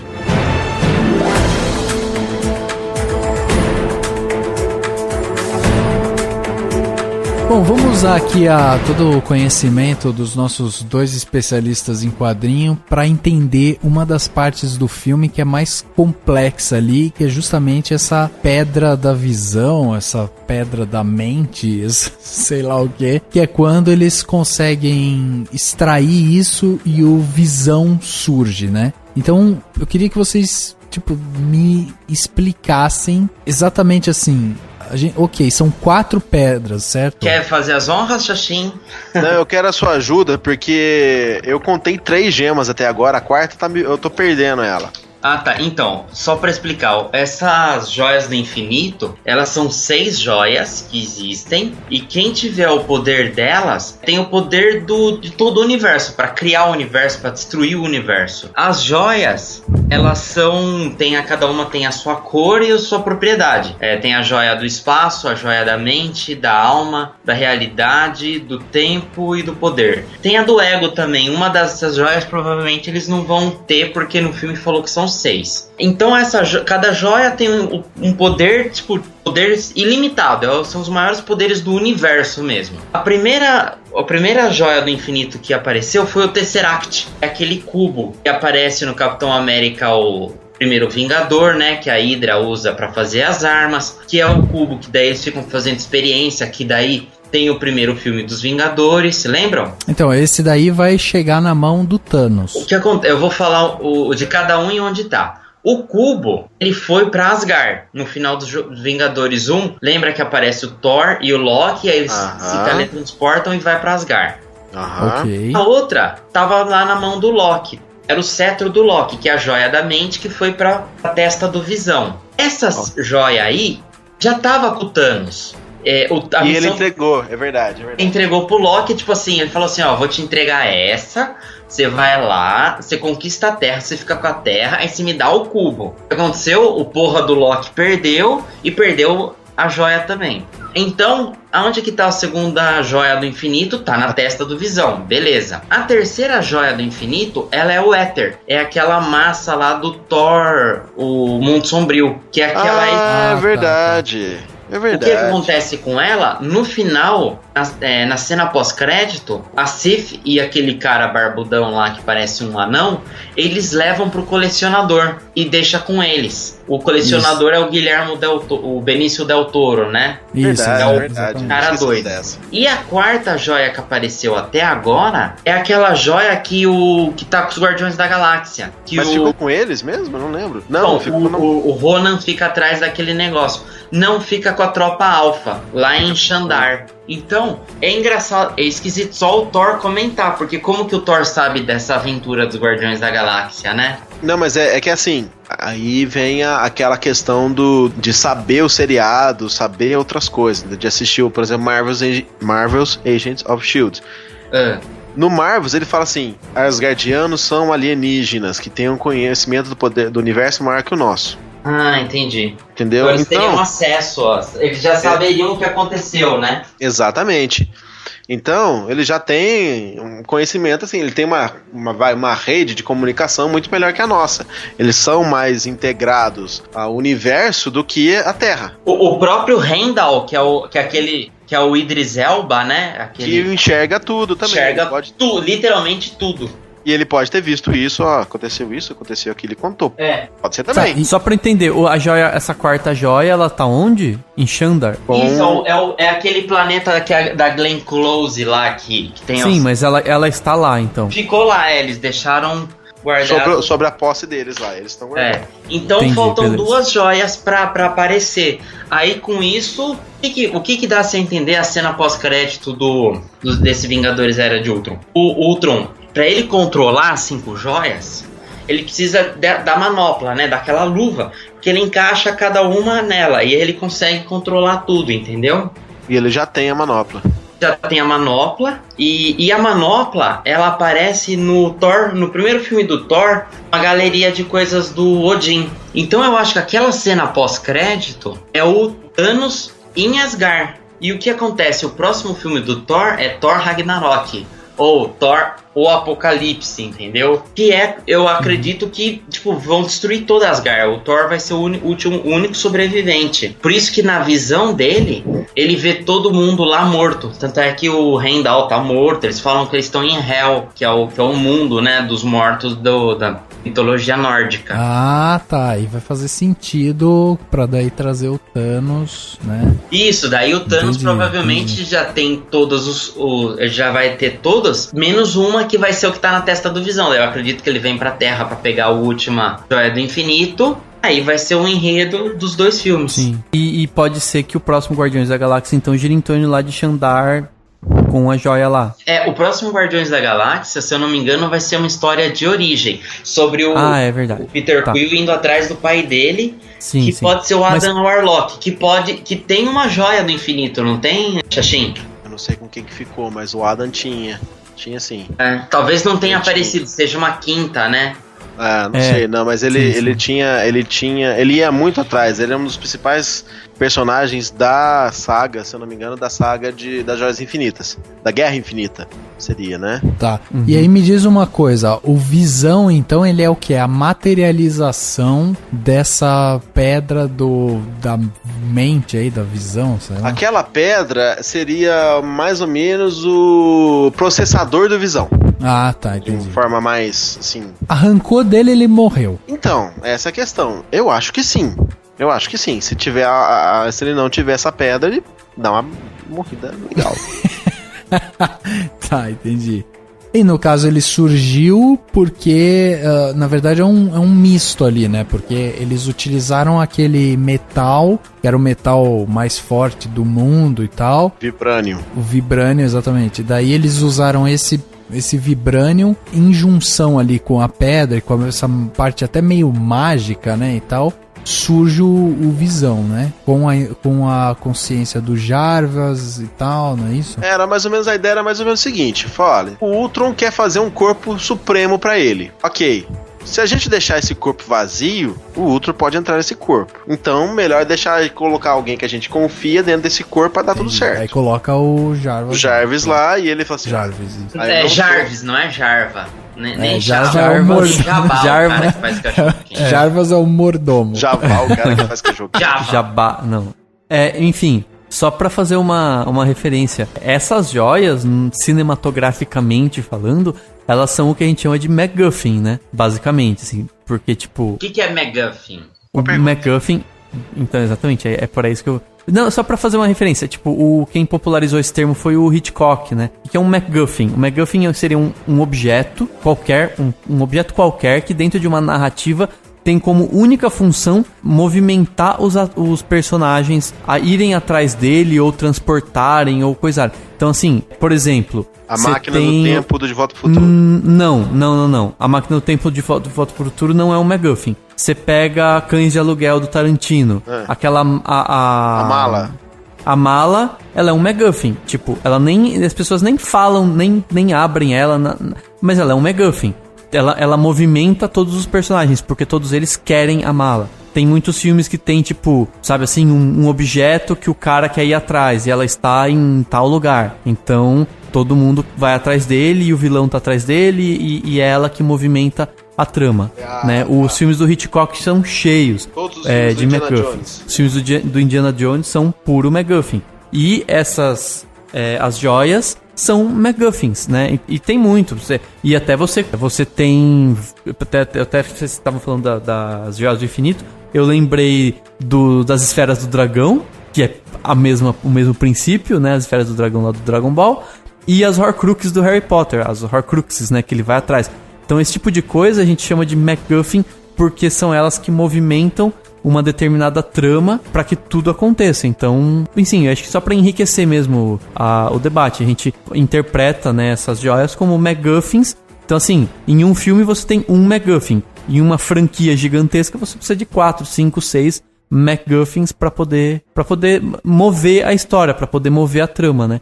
E realmente, se a gente parar para pensar, sem essas joias do infinito, você não seria muito difícil você linkar tantas histórias, você linkar Guardiões da Galáxia com Vingadores, com Capitão América, com, sei lá, eventualmente pode ser até que enfiem as séries agora da Netflix, né, que tem o Demolidor, etc. Nessa parada, pode ser, não tô dizendo que vai acontecer, mas o fato é que você consegue juntar tudo, e pra juntar tudo você precisa ter elementos que caminhem por tudo isso. Só pra dar um outro exemplo de falha não falha, mas algo que talvez destoe do Vingadores, é a cena do Thor, que ele vai lá pra um lago maluco. Aquilo provavelmente tá muito mais linkado com o Thor Ragnarok do que com os Vingadores. Mas eles acharam que era importante mostrar nesse filme. E ela destoa dos Vingadores. É uma coisa que combina muito mais com com um ambiente um pouquinho mais obscuro, né, dos filmes do Thor. Ela foi útil pra criar o Visão, né? Porque aí o Thor viu o Visão, ele vai até a torre dos Avengers, e aí que ele dá o raio, porque lembra que o Mercúrio puxou da tomada. Aí ele entende, pô, esse cara é necessário. Aí ele dá o raio e aí que realmente dá dá a vida ao Visão, né? No melhor estilo Frankenstein. Não tô dizendo que não foi importante. Útil. Foi importante pro filme, mas aquela cena, se você parar pra pensar, ela destoa do tom dos Vingadores, sim, entendeu? Sem dúvida, é muito mais místico, né? Mais fantástico. Então, exatamente. E é aí que você tenha a mistura mesmo, né? Tipo, de tantos filmes, tantas franquias, tantos personagens, etc. Mas querendo ou não, essas joias, eu ia falar de esfera agora. Essas joias do essas infinito... Essas esferas do dragão... As esferas do dragão, as Horcruxes do universo, elas passeiam por todos esses ambientes sem destoar, entendeu? Você consegue pegar uma pedra, pegar um cubo, tudo bem, por mais mágico que seja, mas você consegue fazer ele tanto num universo um pouquinho mais... Universo não, né? O universo é o mesmo. Mas num ambiente um pouquinho mais, vamos dizer assim, pé no chão, que seria o Capitão América... que seria a própria dos Vingadores, os dois filmes dos Vingadores, quanto no ambiente mais místico do Thor. Do Thor, que é um pouco mais, que vai pra esse lado mais místico. E pela parte galáctica dos Guardiões da Galáxia, a parte mais no universo. Em todos esses ambientes você consegue utilizar isso tudo. Isso é muito legal e é muito interessante. Mas assim, o que eu quis puxar tudo isso é justamente pra gente trazer o debate do Vingadores, tipo, do micro pro macro, que seria tipo o cinema como um todo, né? Como que você consegue caminhar isso? Com MacGuffins. MacGuffins salvam a vida. E a explicação que o Henrique deu, falando sobre as pedras, falando sobre essa visão do Thor e tal, porra, fez um sentido muito grande, assim. Tipo, agora sim deu pra entender como que eles vão começar a amarrar. Obrigado. Até a hora que realmente o Thanos vai chegar ali e vai descer a porrada em todo mundo. Tipo, agora faz todo sentido isso realmente. Eu queria perguntar pra vocês que são viciados aí em super-heróis e tal.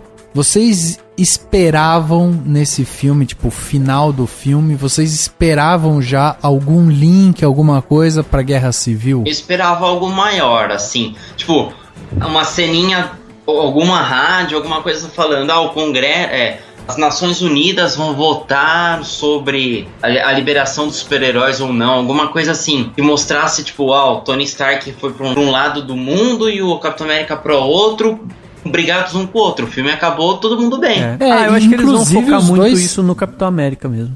Mas inclusive os dois, tipo, vou sentir saudade. Eu também, nossa e tal. Aí pega o carro e vai embora. Eu também achei isso um pouco... Tudo bem, mostra ali já uma certa rixa dos dois, mentalidades muito diferentes, né? Inclusive de como lidar com a mesma situação, né? Tipo, os dois querem a salvação, os dois querem... lutar por justiça e tal, mas de formas totalmente distintas. E aí você já percebe ali uma briga e tal. A hora que eu comecei a ver que eles iam brigar ali, eu falei, opa, tá começando, entendeu? Tá começando. E aí no final, tipo, panos quentes e... A Guerra Civil, basicamente, só pra entender melhor então, a Guerra Civil você basicamente, quem tá do lado do Capitão América vai querer que o governo não controle os super-heróis. Certo. E daí o Homem de Ferro vai aceitar esse controle. Porque eu acho que a questão dos quadrinhos que falava da identidade secreta, não tem identidade, de quem que tem identidade secreta ali? Ninguém usa máscara. Não tem. O único que teria seria justamente o Hulk. Não, Homem-Aranha, acho que todo mundo sabe que o Bruce Banner é o Hulk. Não sabe. No filme fala que ele não pode nem mais sair, não sei o que. Existe essa ameaça. Tanto que ele vai fazer as coisas como o Bruce Banner, porque ninguém sabe que ele é o Hulk, entendeu? Mas já tiraram ele da equação. Exatamente. Ele foi voando pro espaço. Mas eu acho que o fato de que o Homem de Ferro falou, eu vou, tipo, pra minha família, vou pra minha casa, vou voltar pra minha vida, já mostra posicionamentos diferentes, né? Porque ele fala, eu vou voltar lá, tipo, ver a Pepper Potts, né?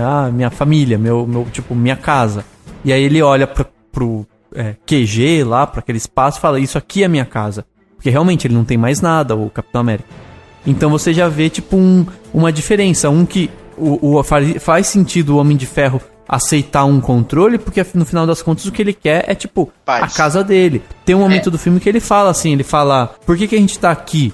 É pra terminar tudo e voltar pra casa, entendeu? E nem todo mundo concorda com isso. Não lembro agora se acho que foi o Capitão América que discorda disso e tal.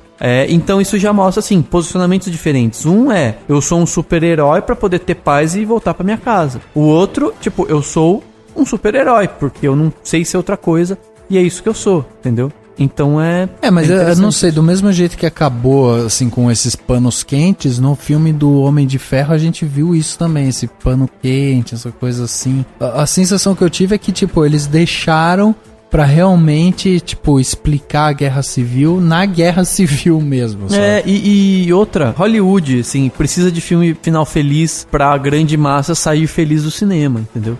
Precisa ter tudo mais redondinho. O que eu achei, assim, interessante é o seguinte. Na Guerra Civil, o Homem de Ferro fica com a SHIELD contra o Capitão América e com os Vingadores rebeldes, que acabam virando vilões, porque, na verdade, a ideia é o seguinte. Quem que é um criminoso? Um criminoso é alguém fora da lei. Uma vez que a lei passa, o Capitão América, o Falcão, toda a equipe que fica do lado dele passam a ser criminosos. E no final do filme, aconteceu o seguinte. O Capitão América fica com a SHIELD e com a galera, e o Homem de Ferro vai embora. Eu acho que, não sei se o filme vai ser assim, o Capitão América vai sair da SHIELD ou a SHIELD vai ser contra os governos mundiais, entendeu? Isso que eu achei que talvez devia ter ficado o Tony Stark com a SHIELD e o Capitão América ter caído fora. Faria um pouco mais de sentido realmente, cara. Você esperava, Xaxinha, alguma coisa em relação à Guerra Civil ou não, assim? Você já tava meio que esperando que o filme ia ser totalmente mastigado no próprio filme. Eu esperava mais, mas eu não encontrei. Eu fiquei meio decepcionado com essa história. Mas uma coisa que o Cupri falou, que é interessante, que é o seguinte, você tem que ler tudo que você lê ali é nas entrelinhas. É aquele filme pra você assistir mais uma vez, outra vez, e fazer isso que a gente tá fazendo aqui, de comentar o filme. Fulano de tal falou tal frase, Beltrano de tal falou outra frase, que é isso que vai dar liga entre os filmes. Então, do tempo, que você não pode fazer um filme de 4 horas pra sentar lá, né? Pra ficar 4 horas sentado pra ouvir uma historinha que pode ser respondida rapidinho desse jeito. Eu esperava mais e pouco desse filme me surpreendeu. As coisas que mais surpreenderam nesse filme foi a família do Gavião Arqueiro, tá? A fuga do Hulk, só que fiquei decepcionado quando ele caiu no chão. Do jeito que você falou, parece que ele deu uma trupicada e caiu, rolou o joelho. Foi mais ou menos isso. Pra mim ele tem aquela viagem épica no espaço e virar o planeta Hulk. Não, cara, ele caiu no chão, velho. Não tem isso, entendeu? Outra coisa que me surpreendeu muito, que achei muito legal, foi o Visão com o martelo do Thor. Ah, foi da hora. Sim, é verdade. Você foi, uau, ele é digno. Isso daí. E a terceira coisa, que aí é coisa de que legal, vou ter que assistir Marvel's Agents of S.H.I.E.L.D. E é quando o Relicário sobe e o Capitão América perguntou, onde é que você conseguiu isso pro Nick Fury? Consegui com amigos. Que é certeza que é Marvel's Agents of S.H.I.E.L.D. que ajudaram Nick Fury a conseguir o Relicário pra ajudar lá naquela situação de perigo lá. Então, assim, tô doido pra assistir Marvel's pra confirmar essa teoria, se é isso mesmo que aconteceu ou não. Que pra mim ele aparecer com o Relicário do nada lá, tem que ter vindo de algum lugar. Eu também, eu tenho certeza que vai mostrar. Acho que no próximo episódio, eu acho que assim, esse próximo episódio do Agents of S.H.I.E.L.D. é eles descobrindo que o cetro do Loki tá lá naquele país, em Kossovia, que é um país fictício. Aí eu acho que o episódio da semana que vem, que é o penúltimo, eles consolidando a SHIELD, porque tem 2 SHIELDs, né? Quem tá acompanhando a série tá vendo, eles consolidando a SHIELD em uma só e aparecendo a Nick Fury. E daí o último é uma conclusão pro arco dos humanos e boa. Com certeza ele vai linkar total com o filme. Wondering why you can't look inside my head. Sometimes it's hard. But sooner or later, every man shows himself. Oh, I'm sure they do. But you needed something more than a man. That's why you let Stark take the scepter. I didn't expect. But I saw Stark's fear. I knew it would control him, make him self-destruct. Everyone creates the thing they dread. Men of peace create engines of war. Invaders create Avengers. People create smaller people. Children. I lost the word there. Children. designed to supplant them, to help them end. Is that why you've come? To end the Avengers? I've come to save the world. But also, acho que o próprio diretor, o Joss Whedon, ele percebeu que ele tinha divulgado tanta coisa, que tinha contado a história inteira, e ele começou a colocar easter egg fake. Essa história nos trailers. Exatamente. Não, é da garra, por exemplo. Você vê um cara num trailer e de repente sai uma garra da mão dele. Como assim? 3 varas saindo na mão do cara, Wolverine? Aí você quer saber o que é, tal. Aí na hora que você vai lá, vê um arqueiro soltando 3 flechinhas na mão pra botar no arco. Cara, isso foi broxante. Ele botaram uma cena no trailer, que qualquer 2 segundos no trailer, o pessoal fica... né? Pausa, né? Eu pausei, eu fui lá, que coisa... Pô, mas esse cara tá vestindo roxo? Quem que veste roxo? Demorou pra me tocar que eu vi um arqueiro. Aí ele pegou, soltou 3 flechinhas, botou no arco e atirou. Ah, vá merda. Sério, eu pensava que era algo assim... Uau, será que ele vai usar uma arma diferente?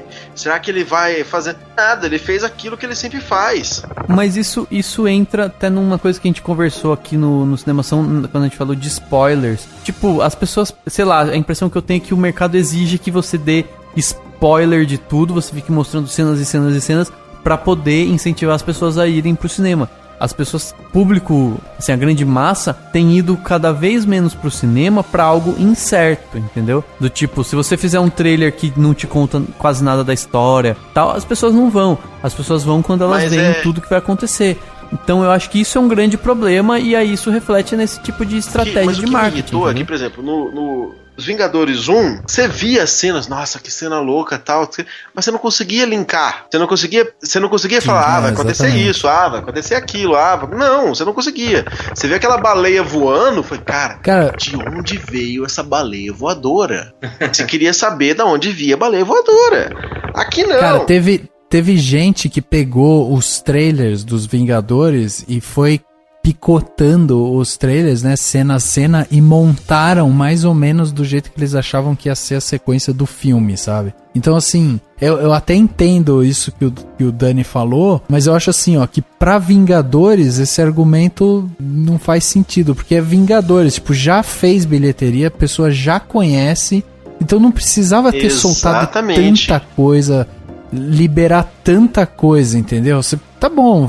Meu, antes de sair o filme, todo mundo já tava falando, deram um zoom no pôster, olha, vai ter o Visão e tal, porque no começo ninguém nem sabia que o Visão ia aparecer. Aí, porra, mostra pôster, dá zoom no negócio e tal. Caralho, sabe? Saiu agora há pouco tempo o trailer do Terminator, né? O novo filme lá do Exterminador do Futuro. Cara, em um trailer, eles mostram o John Connor lá encontrando a mãe e tal. E aí, no segundo trailer, mostra que o John Connor virou um exterminador. Tipo, eles jogaram no trailer o grande plot twist do filme, entendeu? Tipo, fuderam com o filme, não tem mais nada. Tanto que eu não vejo, eu não fico vendo, o Xaxim tava falando essas coisas, tipo, da garra, eu não vi, porque eu vi o trailer, o principal lá, e não fiquei vendo cena clipe, né, que sai no YouTube, clip number 1, eu não fico vendo, porque senão você vê tudo...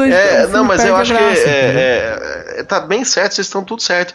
É que assim, eu acho que eles exageraram na dose. Na hora que eu fui ver o filme, eu não tive muita surpresa. Achei o filme legal, achei o filme bem feito, mas assim, tá tudo dentro do esperado. A única coisa muito inesperada aqui, pra mim, porque não tem no HQ, o Visão erguendo o martelo do Thor. Eu olhei e falei, nossa, ninguém fez isso nos HQ. Como assim? Ele ainda faz um comentário. Pô, ele é desbalanceado, né?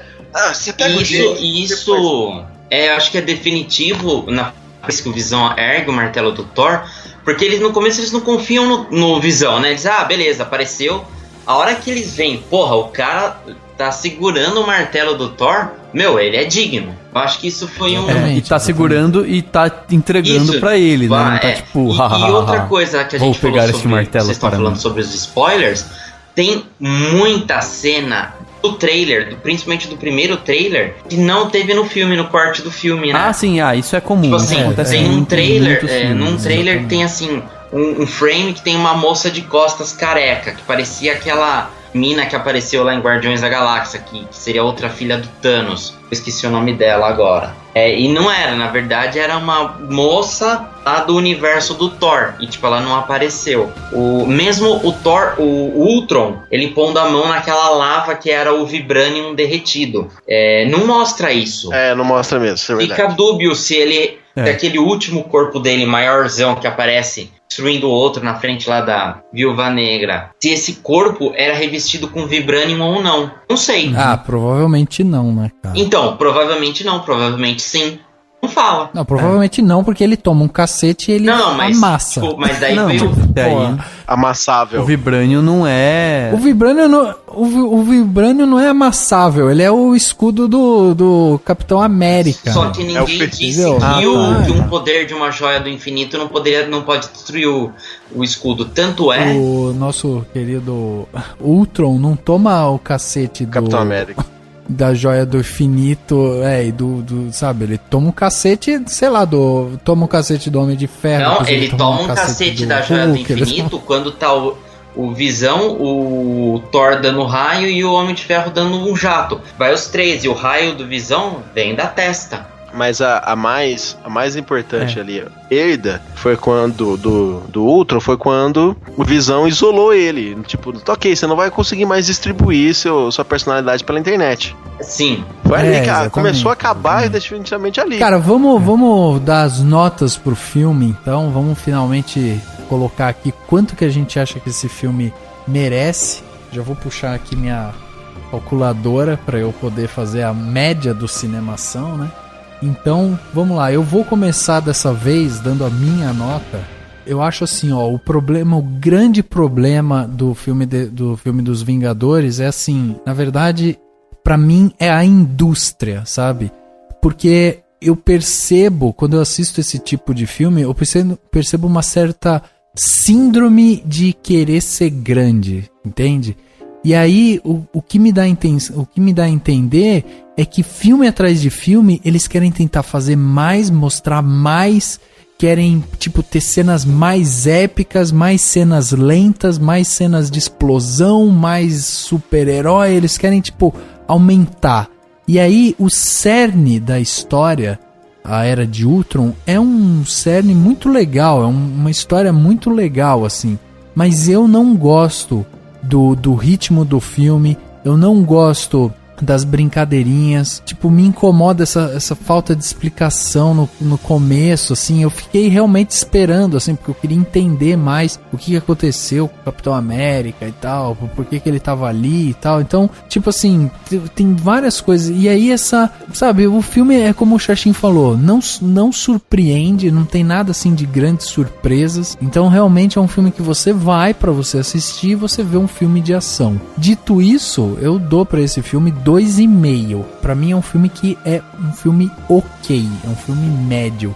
De 0 a 5, né, que é as notas que a gente dá, eu dou 2,5 porque eu acho que é um filme ok. É um filme que dá pra você ir assistir, se divertir, comer uma pipoca, tal, sair, jantar e pronto, sabe? Mas não é um filme que me encanta, não é o melhor filme de ação que eu vi, longe disso, assim. Acho que tem muita coisa ainda que eles podem melhorar e eu realmente gostaria de ver um dia, né, um filme desse porte, assim, com tantos super-heróis e tal, mas com um pouco menos dessa brincadeira, tentando levar algumas coisas um pouco mais a fundo e tal. Gostaria de ver, assim, um pouco disso, porque eu acho o universo de HQ muito rico. E aí falta, às vezes, um pouco dessa riqueza de informação e tal pros filmes que tentam acelerar muito as coisas. Entre Vingadores e Godzilla, você prefere qual? Vingadores, sem dúvida. Rafael. Eu tava explicando pro Daniel um pouco antes da gente gravar, né?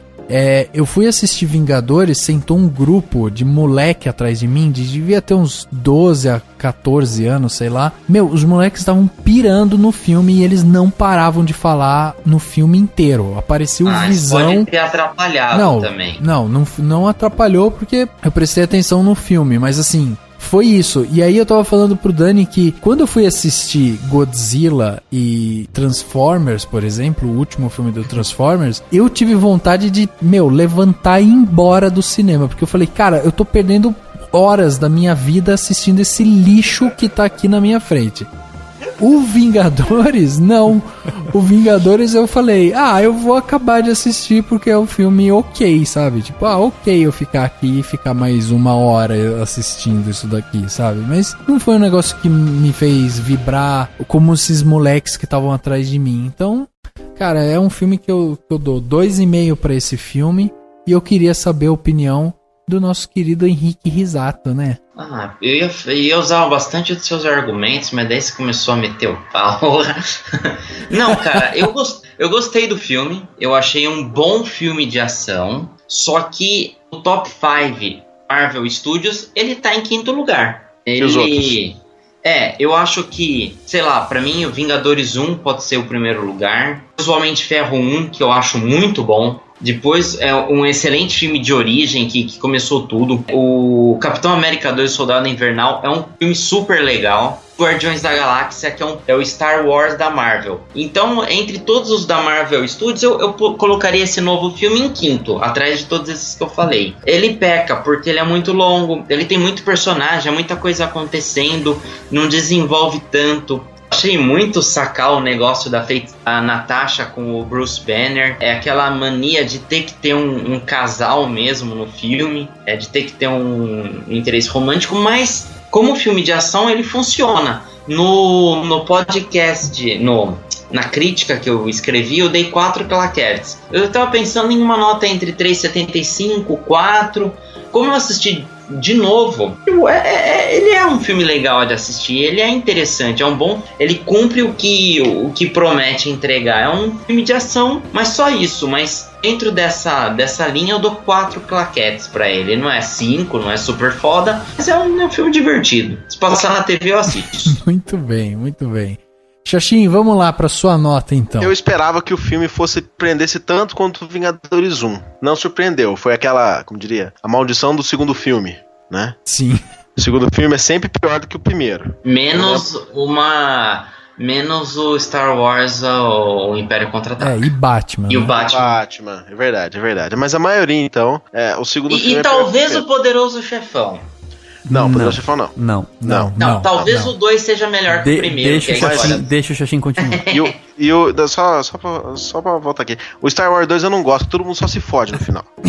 Todo mundo só se fode no final, eu não gosto. Porque o 3 é o melhor de todos. Então, como eu não fiquei muito... Achei que ficou tudo certo, tudo dentro daquilo. Eu esperava que me surpreendesse. Não me surpreendeu em nada. Só não sei aqueles 1, 2, 3, 4 coisas que eu falei. Eu vou dar 3,5. Porque eu acho que ficou amarrado. Ficou uma coisa bem pra nerd, pra ficar... Não, você viu quando ele falou, tal. Você vai discutir. Eu gosto desse tipo de coisa. Eu gosto de ficar falando do filme, eu gosto de ficar falando o que aconteceu, comparar o quadrinho, dá pra fazer tudo isso, mas como filme ficou devendo ao outro. Então eu achei uns 3,5 tá bom, dá pra se divertir, foi um filme legal, foi um filme bom, mas não chega no outro 3,5, é porque eu fiquei decepcionado. Eu esperava mais novidade, entendeu? Não. Aconteceu exatamente como eu esperava que acontecesse e isso foi meio chato. Entendi. Dani, vamos lá, pra você encerrar a nossa parte de notas aqui, a gente tirar o carimbo do Cinemação. Que nota que você vai dar pra Vingadores, a Era de Ultron? Bom, só pra considerações finais, assim, eu acho que é um excelente filme de ação, um excelente filme de super-herói, funciona pro que se propõe e tudo mais. E tudo isso que a gente veio discutindo nesse podcast. Eu até escrevi... Concordo com o Dani! Eu até escrevi um artigo, né? Não é uma crítica, mas um artigo sobre o filme.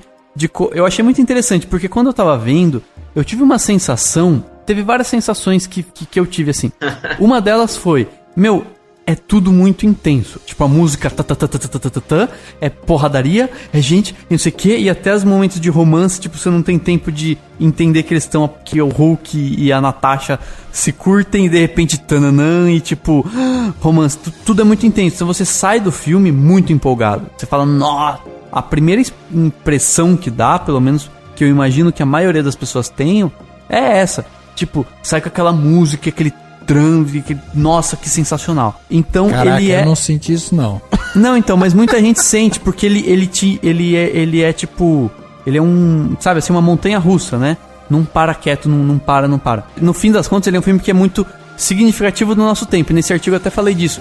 Tipo, hoje o mundo pós-moderno, ele é isso. Ele é tipo um enxame de sensações, né? Em vários momentos, em vários ambientes que você pode analisar isso. E depois tudo isso se liquefaz, ou seja, tudo isso se adapta e se perde de uma certa forma. E eu acho que o filme é um pouco disso, ele é representativo do nosso tempo por conta disso. Tipo, depois de um tempo, quando você mastiga o filme, você fala, não, calma lá, né? Me empolgou naquela hora, mas ele não é tudo isso, etc, etc. Mas mesmo assim, em várias situações, várias coisas, ele é muito bom e muito efetivo e tudo mais. Então, como ele é um filme bom, eu dou 3 de 5. Então, nota 3, que eu acho que é uma nota justa para um filme como esse e que... O que eu acho que é o mais justo pra ele. 3, tá bom. Chegamos então à grande nota aqui do nosso Cinemação, né? O que o Cinemação pensa sobre Vingadores, a Era de Ultron? Como eu dei 2,5, o Henrique deu 4, o Xoxin deu 3,5, o Daniel deu 3.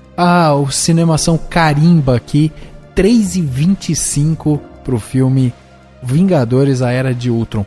Realmente é um filme assim que, tipo, ele...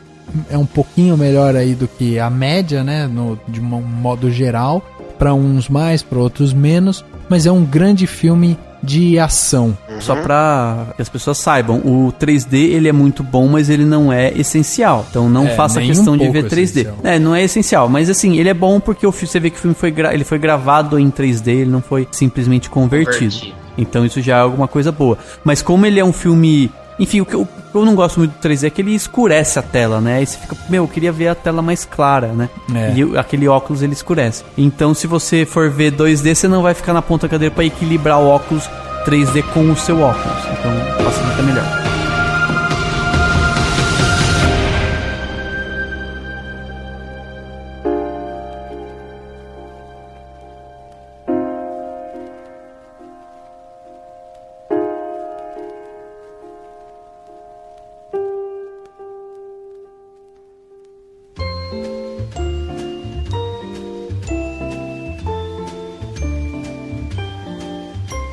I've got no strings to hold me down, to make me fret or make me frown. I had strings, but now I'm free. There are no strings on me.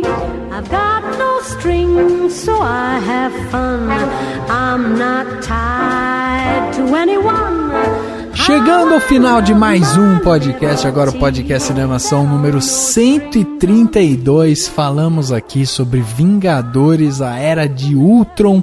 Sim, debatemos um pouco o filme, falamos sobre a história, né, o que vem por aí também, dentro desse universo da Marvel.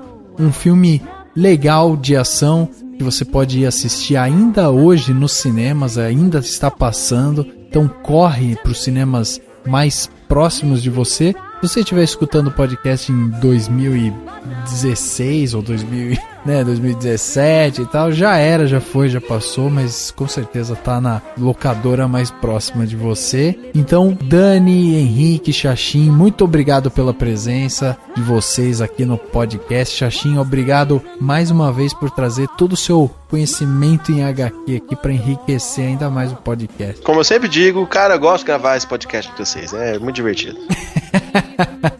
Isso aí, valeu Xaxim, valeu Henrique, valeu Rafa, obrigado a todo mundo. Eu ia falar alguma frase de efeito do filme, mas eu não lembro, e até semana que vem. Rafa, Dani, Xaxim, e que venha a Guerra Civil, né? Que vem a Guerra Civil agora, é verdade. O podcast Cinemação número 132 fica por aqui e a gente se vê no próximo.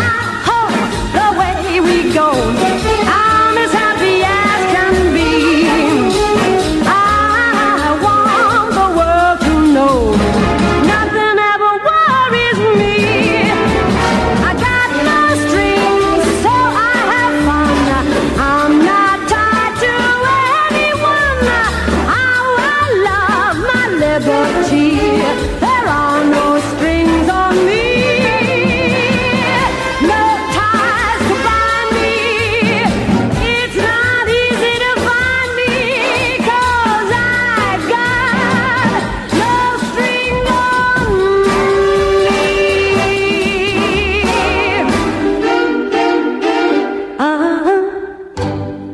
Ação. Ele é sabe assim, uma montanha russa, né? Não para quieto, não para. Posso interromper um segundo? Claro. Um segundo. Só se for coisa boa que você for falar.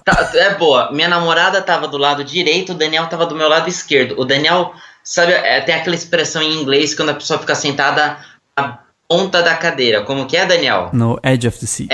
Edge of the seat. O Daniel ficou o filme inteiro, 142 minutos. É porque minha namorada falava assim, olha o Dani pirando. O Daniel não... Deixa eu explicar? Vou explicar. É porque era a melhor forma de equilibrar o óculos 3D em cima do meu óculos. Não, mas é assim, o Daniel... É sério, tava muito...